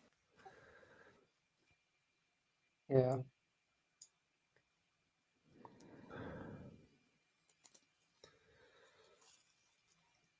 My main issue with Pascal's wager is it fails to mention that over 4,000 religions exist. So if you like add that into the denominator, it makes it like a starting chance of 0.02%. Yeah, that's what I meant by false dichotomy. It's like it's not like one or the other. It's not Christianity or Right. not Christianity. And it's like, how do you know that like rejecting the Norse god is like worse or better than like rejecting Christianity. I like Pine Creek's answer on this subject, where he goes like, "What if God does not want to be believed in? What if he is so powerful that he doesn't care whether people believe in or not or not? And what if and what if like belief in the God is what sends you to hell?" He stole that from me. That Um, is my argument. Pine Creek stole that argument from TJump. It's a TJump argument that I brought up in my conversation with what's her name? The expert in Pascal's wager. L starts with an L. Liz Liz Jackson. Jackson. That's right. So yeah, I made the argument that it's equally as likely that belief in God will get you into heaven as it will in hell, because it's equally probable there's a God who will put you in heaven for believing as one who won't, and one who'll put you in heaven for eating a jelly donut or picking your nose on a Tuesday. And there's equally as much probability for a God sending you to heaven or hell for any of those particular actions. Therefore, the probability is exactly the same for all of them. It's my argument. yeah, Pine Creek stole it from yeah, me. I like yeah. you, TJump, but I swear I heard Matt Dillahunty say something like that 10 years ago on the Atheist Experience. That's pretty common. Pine Creek, more like Pine Thief. Yes, Pine Thief. Doug is a word thief. Yeah, and like I guess you stole it from Matt Dillahunty, so T-Jump more like T-Jump suit. This is why I have like exclusive rights to print pine points, so I can give pine points out. It's because he steals all my arguments.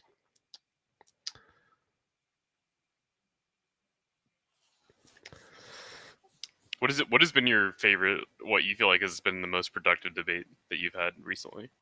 Well, recently there was 2 this week that went really well. One with Ashley Keaton and one with Randall Grasso. Those are both really productive. This one was pretty interesting. I think he was more long-winded than I would have liked. I wish he could have answered more specifically the questions, because there was a few of them that he didn't really answer. Like when I asked, do our personal experiences map onto a timeless, spaceless, immaterial, necessary being who doesn't change? I definitely wish he would have answered that one, because he kind of moved on to a different topic. I don't think it was intentional though. Yeah, to be fair, he did say in the very beginning that he was not good at debating. And Yep. Part of that comes with being able to say your point fast. Yep.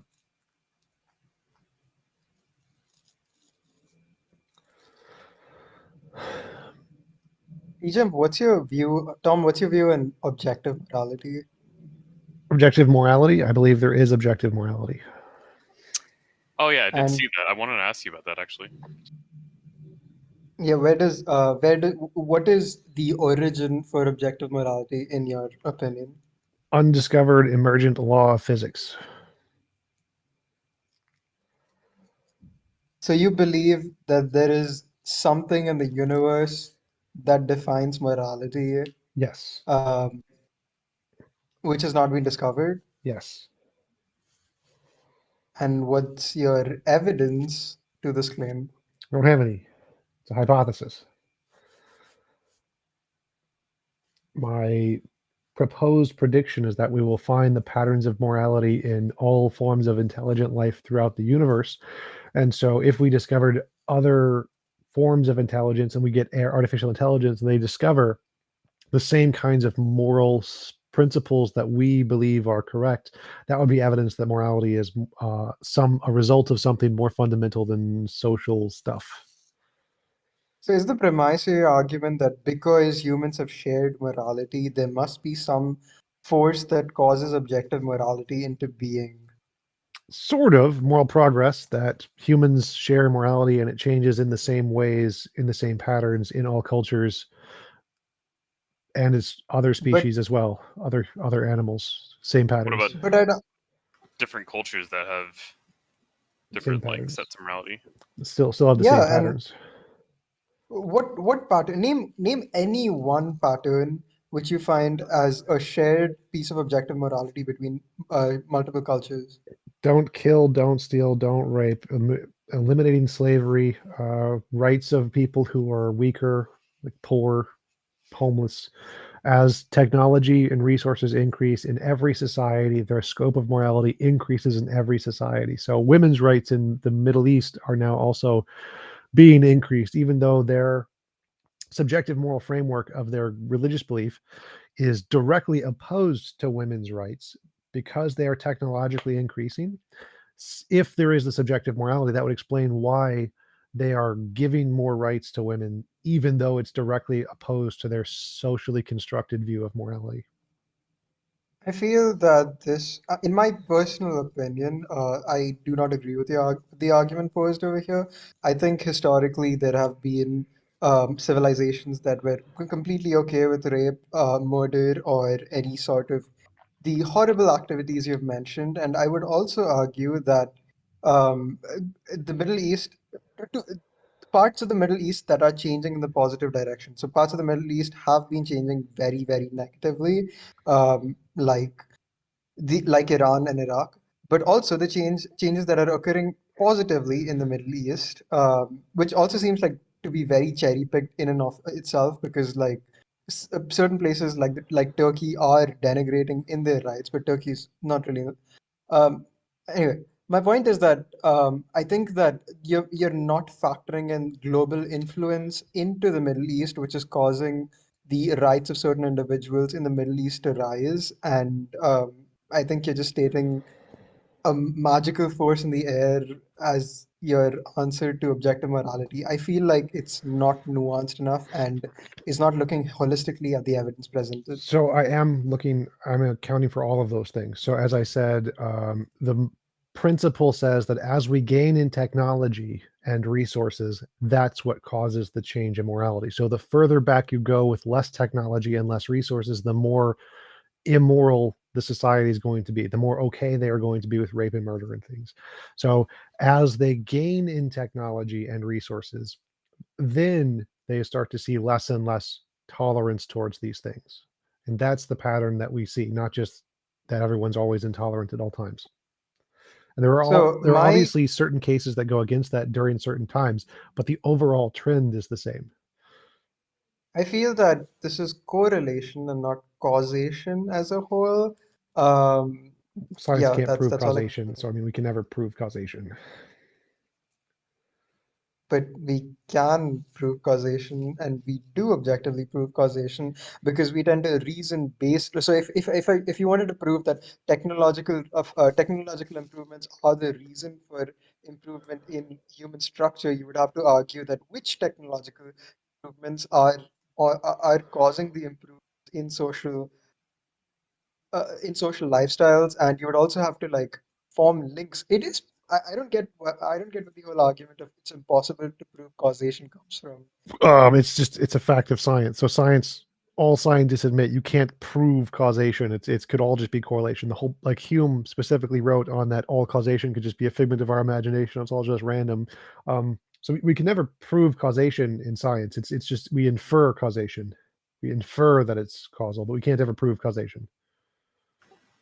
Are you familiar with the Kardashev scale? Yes, I'm familiar with the card. Unfortunately, yes. Unfortunate. Well, so like as like a civilization of a world would approach, the higher types of civilization that it describes, then the pattern would all kind of eventually each civilization approaching that would achieve the same morality. Is that what you're saying, TJump? What? I was not listening. So I think that yes, once we gain sufficient technology, every society, regardless of where they are in the universe, will all converge on the same morality. Okay. I do agree that like okay, Jeffy, go ahead. I was just going to ask. I've heard TJump talk about the um, extraterrestrial discoveries in his objective morality, but would convergent evolution not also be weak evidence for your position? Convergent evolution? I'm not sure what you mean. So some traits are divergent when they're evolved, between different groups of animals. But there are some traits that have evolved convergently. So, like flight, for example, has evolved in insects separate from mammals, separate from birds, and I think there's some others. And also light sensitivity evolved convergently. It evolved in separate lineages because of its usefulness.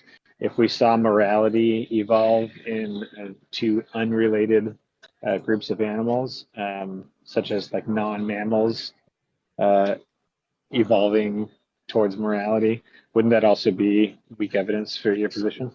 Possibly, sure.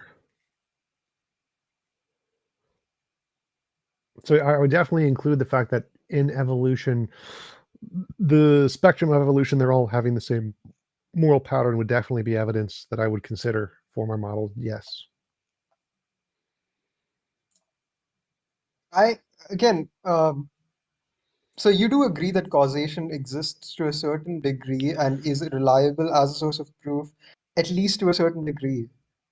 I think causation exists. Yes. I don't think we could prove it, causation ever. If I push a rock, the rock moves. I don't get it. Because I push the rock moves. Yeah.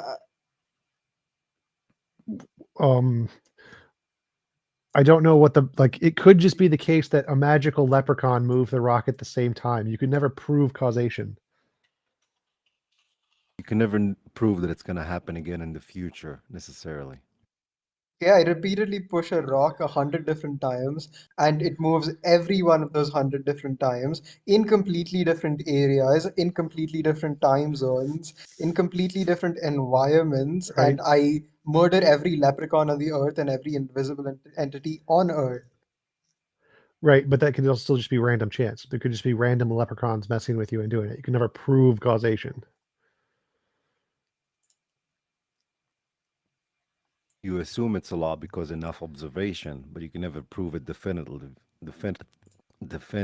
about the future.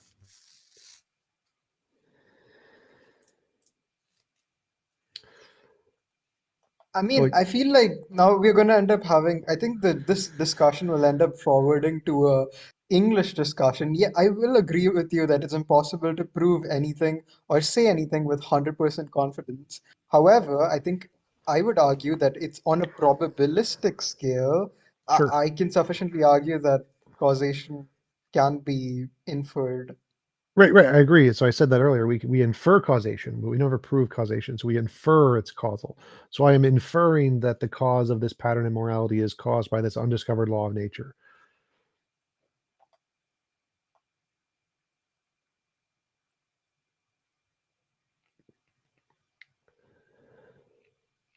Yeah, I mean, like,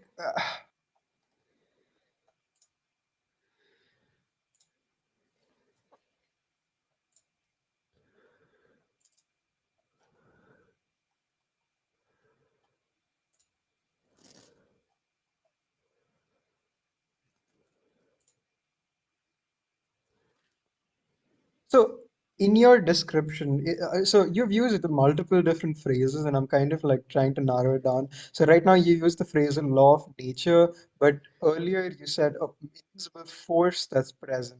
So do you believe that this is a law of nature or a force that is present? Like, do you believe that? Same thing.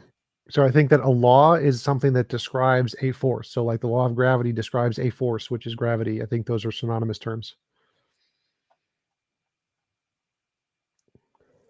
Yeah.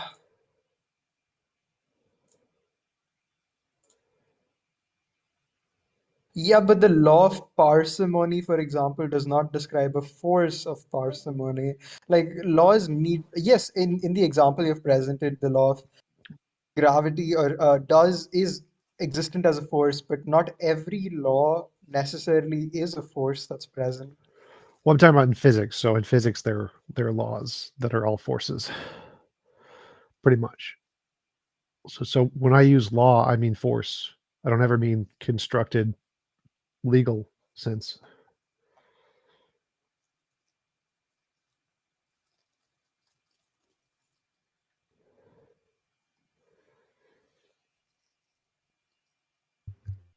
I have a somewhat related question if you're Go done, for it. River Snow.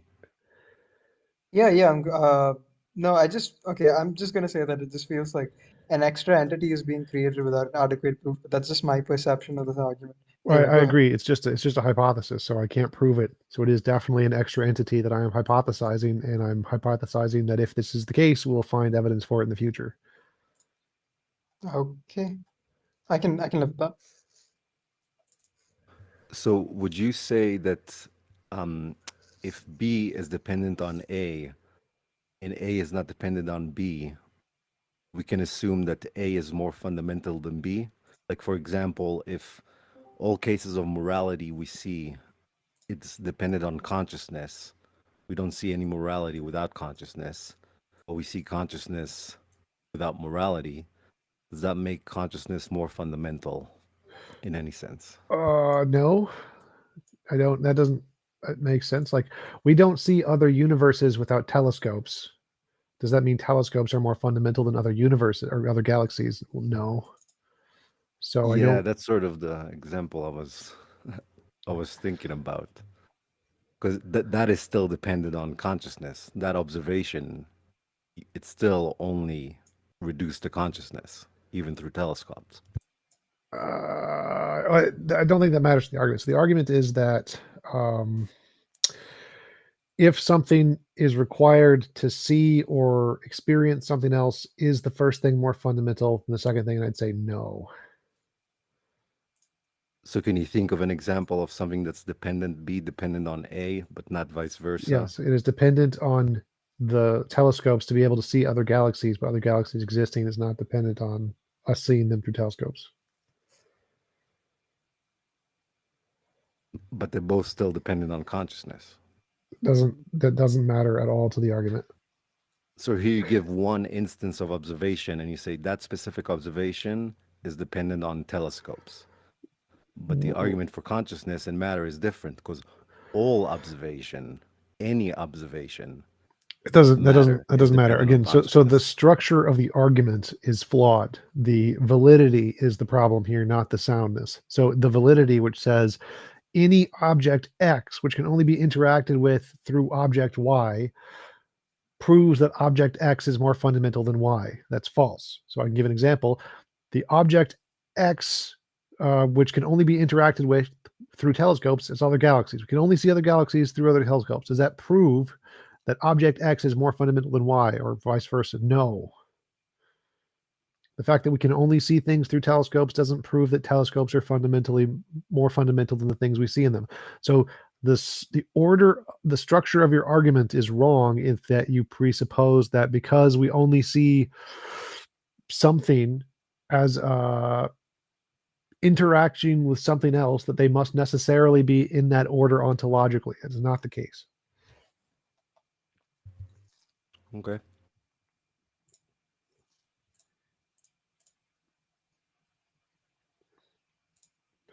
Tom, what's up, man? Hey, how's it going? So I was watching The Line with Matt Dillahunty Sure. yesterday, and he said something about trans rights or whatever. So I guess my question to you is, should a trans person have to tell their significant other that they're trans? What's your thoughts on that? Yes. I would say that Because if you're in a relationship and in that relationship you agree to be honest with one another and the person wants to know if you're trans and you don't tell them, then yes, it would be immoral not to tell them if that was one of the things you agreed upon in the relationship. I would just say, like, when they have to know it, especially like if you're trying to have kids, at that point, like, very important for them to know. So, but he said that they shouldn't have to tell them. So I was just wondering what you thought about it. It would depend on the terms of the relationship. If the relationship was constructed in that they agreed to be honest with one another and someone violated that agreement, then they would be immoral. So if they didn't say that, and if they were in a relationship and they agreed that they don't need to be honest with one another and they don't expect to be honest in all important cases, then it would be fine. Like, monogamy is the same thing. Like, if you're in a relationship and you both expect or have agreed to be monogamous and somebody cheats, that's immoral.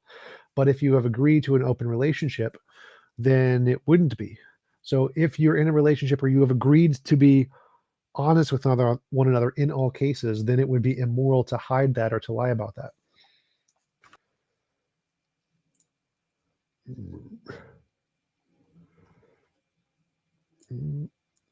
Great stuff. Yep.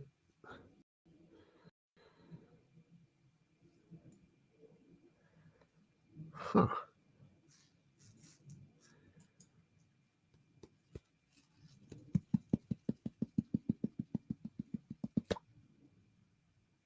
Did somebody call me? I don't know. Okay.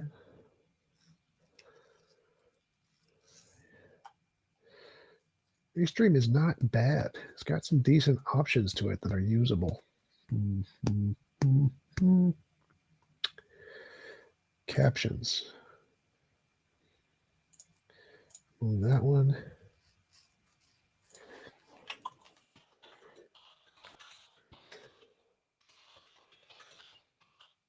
Nope.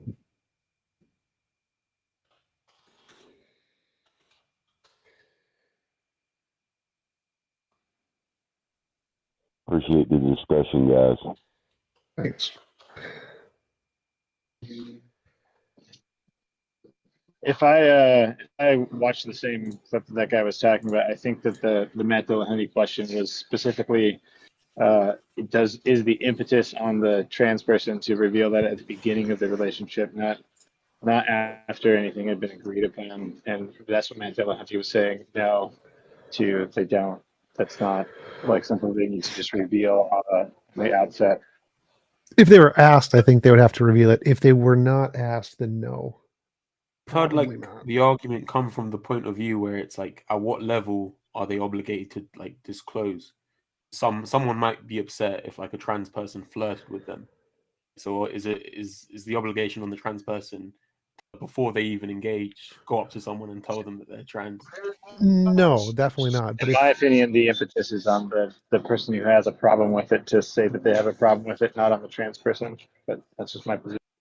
like if they were asked, like if someone asked, "Are you trans?" or whatever, you should probably tell them the truth. And if like the goal is to have an honest relationship, but I don't think you'd be obligated to just if someone started speaking to you, "Oh, by the way, I'm trans." I don't think that would be inherently required. But I mean, at the So same time, there are also legal requirements. So, like, in order to donate blood or plasma or anything, one of the things on the questions is, have you had any sexual contact with another male? And if you say yes to that, you can get deferred and lose money. So at the same time, yes, you do.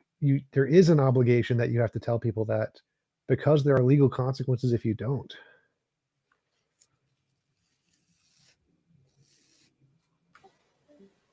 Well, personally, I think you have the right to know. I mean, if you're going to be in a relationship with somebody or even just talk to them, then like, wouldn't it be something that they should tell you right away? Like, hey, by the way, I mean, if you're not really sure if they are trans or not, I mean, if you ask a girl that, they're probably going to be offended by it. So I think it would It'd be only weird, matter like, if you like were trying to be in a physical relationship, like an intimate relationship. Then probably trans people should be obligated to tell their partner. I think it would just be weird if you were like yeah, maybe weeks or months into a relationship and you didn't know this fact about someone. It'd be a sure, bizarre but scenario. so I mean, there's like levels of relationship, right? Like you don't walk up to someone and say, "Hi, my name is John Doe. Let me give you my full background of everything that you might possibly want to know about me before." I mean, things just come up organically. You don't have to put that into your introduction. I'd say before you have any kind of like reach the level of like a physical, relationship, then yeah, you should probably bring it up by then. But there's not like a, during the handshake. I'm everything that defines me. Right. So I don't think you should have to tell them again unless you're trying to get into an intimate relationship. Like if you're just being friends, then no one cares. It's not really a big deal at that point. You're trying to get into bed with them, probably they should tell you that. Odin Thorson, thank you for the super chat, $5. What did you think of Kenneth reframing your hoof print in the snow hypothetical into a bunch of eyewitnesses of unicorns. I think that's fine. I think like adding that in is a fair analogy, a fair thing to bring into the analogy, because there's lots of people who think they've seen God. So if there's a lot of people who think they've seen unicorns, then that would be a fine thing to add to the analogy. I still don't think it would be reasonable to believe it was unicorns, though. But I think it's rational for him to add that in. Jacob McKenzie, thank you for the super chat. If we claim to have fellowship with the chair and yet walk in darkness, we lie and don't live the truth. Give Tom all your money. Timothy 1, 2, and 3. I love it. We need to like make these into an actual document that we can sell.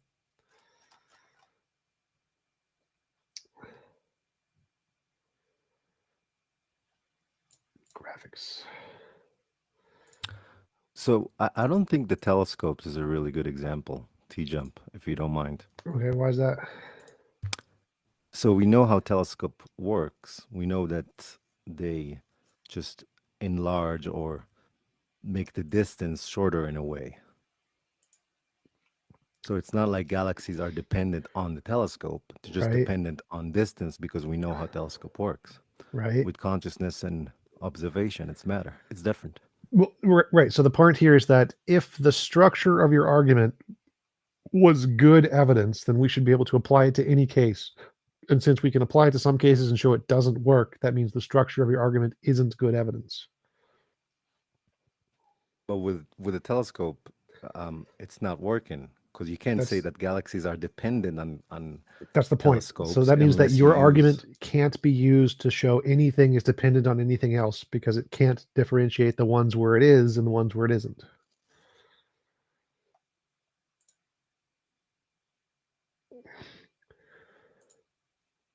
I might have to think about that. Can you say that again in a different way? Okay, so if I say the grass is wet, and when it rains, the grass is wet, therefore it rained. And I can say this argument is good evidence that it rained. And someone else could be like, no, because there are other ways that the grass can be wet. Someone could have peed on it or used their hose. So the fact that sometimes the grass becomes wet when it rains doesn't imply that your argument, which uses that as a premise, is evidence that it rained, because there are other ways to explain the argument. So if you have an argument that the structure of the argument is we only see Y preceded by X, therefore X must be more fundamental than Y, and I can give you an example where that same argument is wrong, that shows that argument isn't evidence for the case. So I can say, you use the argument that the grass is wet, therefore it rained. I can be like, well, no, it could have been caused by a hose. And that proves that that argument doesn't work. So my goal with the telescope example is to show that your argument that because we need X to experience Y, therefore X is more fundamental than Y, is an invalid argument. It's not that we need it to experience Y. It's more fundamental. Every observation we have of matter is only through consciousness. Every observation we have of galaxies is only through telescopes. Does that mean telescopes are more fundamental than galaxies? No, because we know how that mechanism works. We Right. know how telescope works. So the to say that it's structure of your dependent on argument. it would So, be so the structure of your argument that if we need X to see Y, X is more fundamental than Y, that the whole structure is proven false, because we know that that structure is wrong. Yeah, but the telescope is the eye. No, that's literally irrelevant. So again, we're talking about the structure of the argument. The content literally doesn't matter.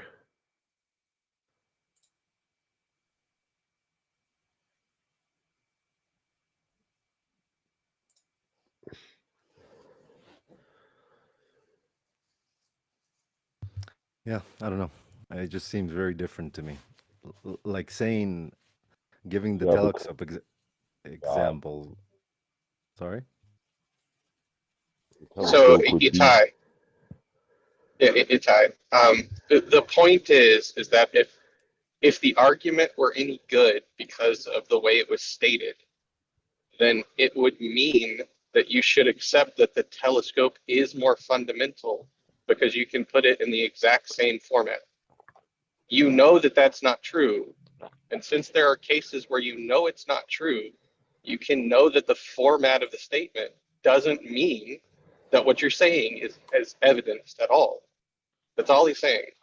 Yeah, I understand that. That I just think that in the telescope example, we clearly know that its galaxies are It's not dependent. arbitrary. It doesn't matter. That's So the can you think reason of an you don't example accept it. that would match it? No, it Like doesn't. It does where we match it. don't know, where we know It that it's does dependent? match it. Okay. It's just the format. That's Saying all he's saying. Yeah, maybe I'm missing something very obvious here. Sorry. That's okay. Yeah. The entire point is, if it worked that way, if it was the case that simply because we needed one thing in order to view another thing, right? That the one thing we needed prior was more fundamental. If that was the case, then it would work. But we can think of at least one example where it isn't the case, and probably many more. So that means that it is not evidence that in anything that fits in this format means that something is more fundamental than the other thing. Yeah, I see. It's because you understand more about it that you reject it. But aren't part of the consideration of, say, galaxies in the universe what they actually are relevant to the telescope? Meaning, you even if they're there, you wouldn't know what they were without the telescope. That's the fact of how it works, but the problem with the argument is the structure of the argument. The nouns literally don't matter. So if it's saying to interact with X, you need Y. Y is more fundamental than X. Now, if anything you put in for X and Y, if there's any case where it's false, then the argument, the structure of that argument is proven false. So I need to give just any example that doesn't work. False. It would be true. So if the argument is you need X to see Y. Not be aware of something without consciousness. That consciousness doesn't matter. Get rid of consciousness. X and Y. If I can give any example of X not needing Y, the whole argument fails for every single case, including consciousness. But you can't Y without the X. That's the point. Right. So we can't see other galaxies without telescopes. Does that make it reasonable to say that other telescopes are more fundamental than other galaxies? No. But but that's post hoc arguing at that point. No. Without the telescope, you aren't even aware that galaxies are there. Right. They may well not be. You view them. I mean, theoretically. So you're confusing epistemology and ontology. The question is does the fact we need one thing to see the other thing mean that the one thing is ontologically more fundamental in reality? No. The fact that we epistemically need the first thing to see the second thing doesn't mean the first thing is more fundamental in reality. Like I need my consciousness to see rocks, but rocks existed way before I did. Rocks are more fundamental than my consciousness is. How do you know that? That's the point.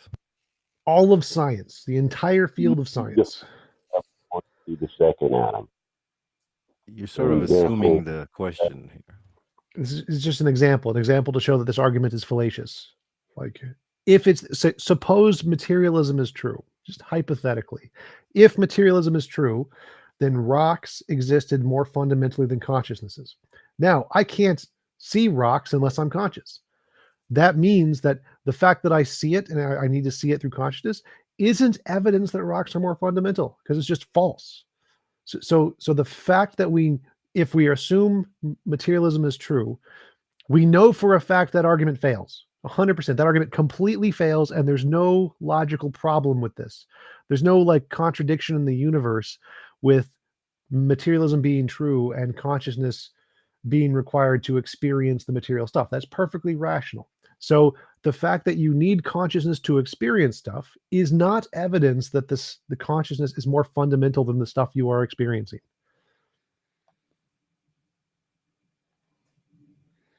Yeah, I was thinking about more of when we originally talked about it, I don't know if you remember, as a reason why to assume it, not as a proof or in any sense. If there's any reason to pose that fundamental might be that consciousness might be more fundamental. Yes, so this would not be a reason. That's because it's the same fallacious structure that doesn't work.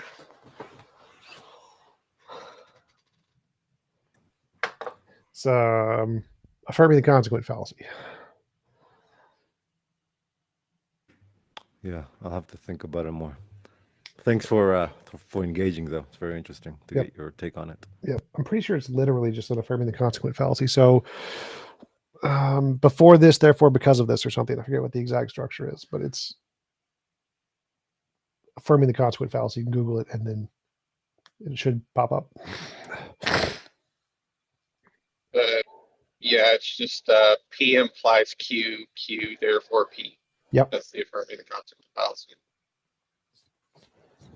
If I may ask a question, but I think you covered this recently, TJump, so feel free not to answer because I just missed it. I'd love to hear a quick rehash of your thoughts on what reality is and what your hypothesis is for it being objective. I'm sorry if that's just a boring repeat for you. What reality is? I think it's morality. Morality. Yeah, I think morality is a higher order emergent law of nature. So like space-time is an emergent law of nature, field of some kind. I think that morality is a similar field of nature, just like gravity. It affects our brains.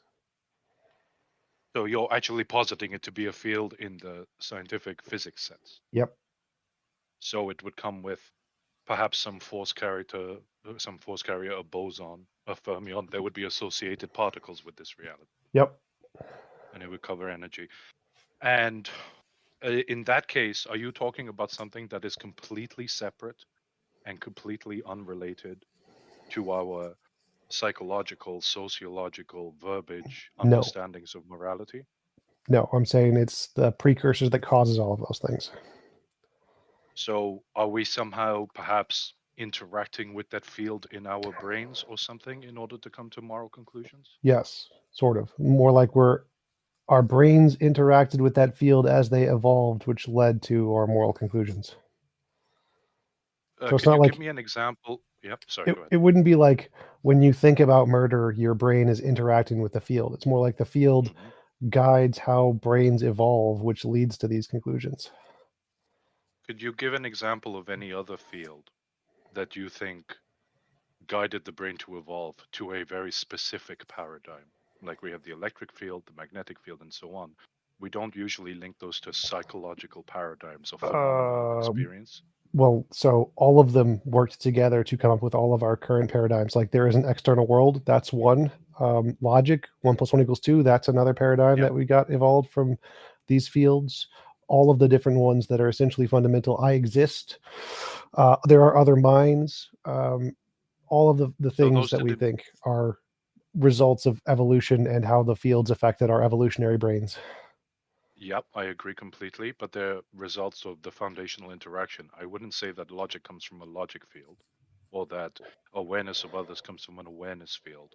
But here we are jumping from the foundational structure of the universe provides the boundaries on how physics works and thus how evolution happens. Well, also like numbers. I don't think numbers are anywhere in the universe, but I think that they do accurately describe the fundamental nature of reality. I agree with you, but we don't think that there's a number field and that shaped our understanding, right? We say that there is reality and that is those apply the boundary conditions for how we can evolve. Wait, so that's just seems confusing. So I agree there isn't like a number field, but numbers do describe a fundamental nature of reality. I agree. Okay, so morality describes some fundamental nature of reality, and the question is what? I don't agree, but I am willing to hypothesize that morality represents some fundamental nature of reality. Let's say we agree on that. Right. If So I don't need to jump from numbers, which are descriptive, to having a field, why do I jump from morality, which is descriptive, to having a field? because it would, if it's consistent across all different species, that would be evidence that it was caused by something more fundamental than social constructs. So do you think that numbers are consistent across species? Yes, But you still don't think that that requires a number field? it does. It requires reality to have a particular nature to it. It does require a thing in reality to cause this. I agree with you, but does it require They're it to different. be They're a different field? things. So the thing in reality, a particular one, doesn't matter here. There is a thing in reality which causes this phenomenon. Yes. I think the thing in morality is a field. Not numbers aren't things. Numbers describe the way nature is. Okay. Why is it? Why? What leads you to the conclusion that it's a field? It's just a hypothesis. So it's not a So you conclusion. know It's a it's something. hypothesis. Yes. Why does it lead you to hypothesize that it's a field as opposed to anything else? For instance, the interconnectedness of reality, the interconnectedness of fields that give rise to things like numbers. Because the interconnectedness of the fields we know about wouldn't explain why morality would be the same across all species.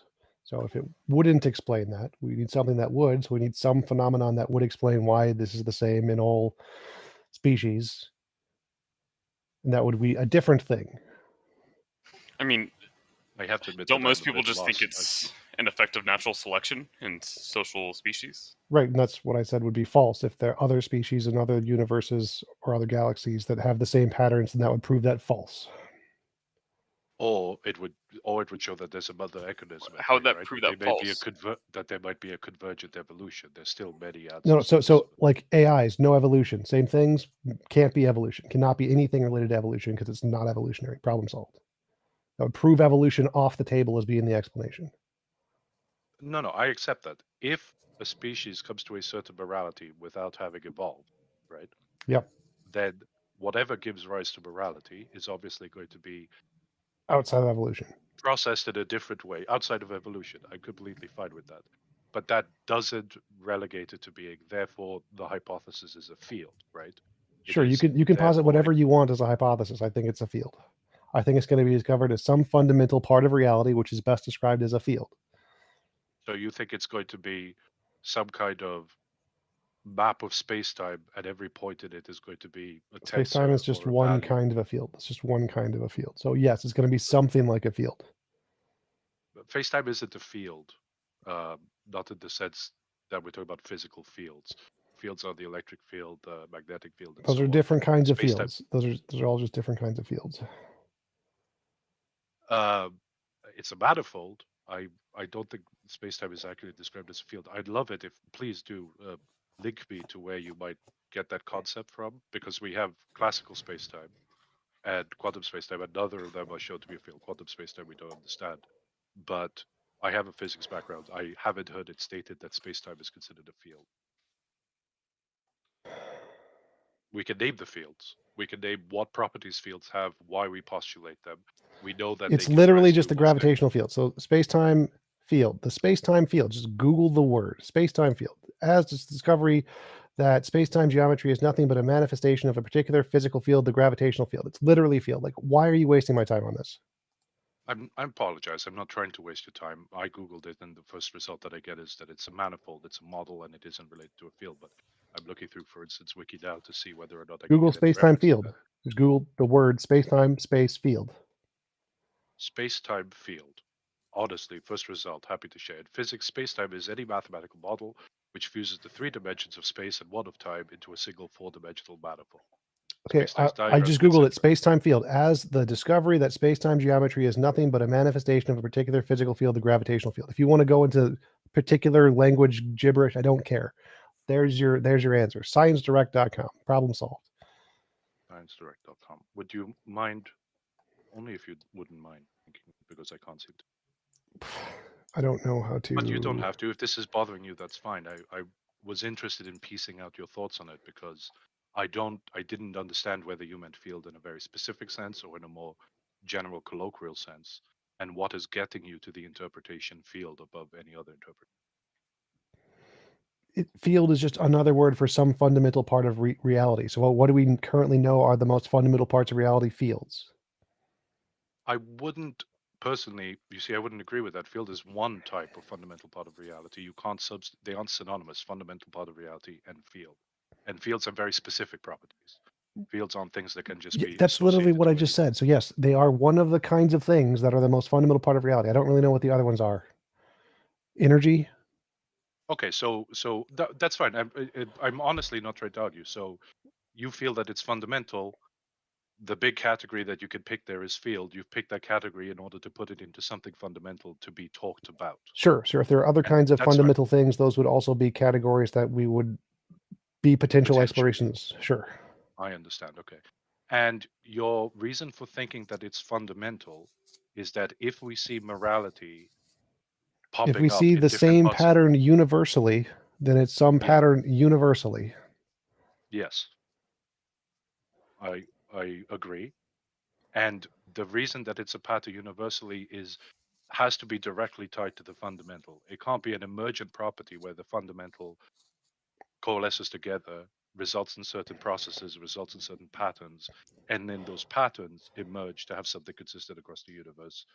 You think that consistency can't come from any emergence. It has to come from That would be the same thing. So an emergent field would be the same thing. Either one are possible. There's no difference there.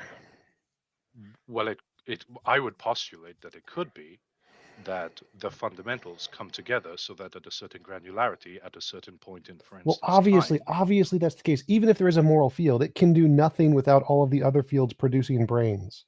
So obviously that would still be true, even if I was right. You're saying, yeah. So you're saying, for instance, that you would accept the concept that, for instance, let's take Big Bang cosmology. Big Bang happened, and at a certain point, this, for want of a better word, field coalesced.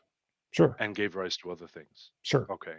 So the reason I wanted to ask this actually goes to the conversation previously about the telescope analogy. I promise you, I'm not trying to annoy you. What do you mean by fundamental? A part of the fundamental nature of reality. I don't know what the best way to describe that is. A thing that is an innate part of the reality. An innate. Okay. You see, that's probably why there's this confusion for me. For me, fundamental is not just innate, but also basic building block, like lowest level, lowest granularity. So either one of those is fine for me. Like when I say space-time is emergent as a field, I'd still call space-time a fundamental field. So there's some variability there, and it really makes no difference to my argument as long as it's close enough to the fundamental level. Doesn't need to be the most fundamental thing. I think it's fine to say it is, but even if it's like the field itself is emergent from other fields or whatever, I'm fine with that too. It makes no difference to my argument.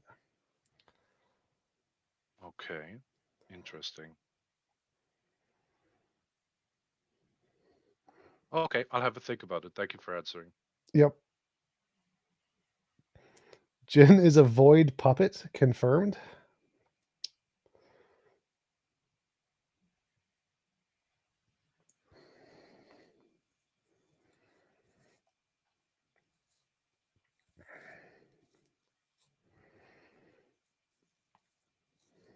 Anybody else got any questions, comments, stuff?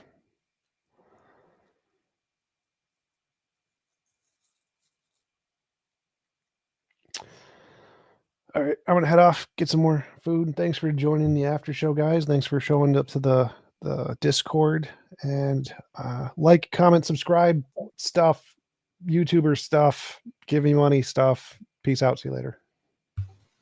Thanks, Bye, TJump. Tom.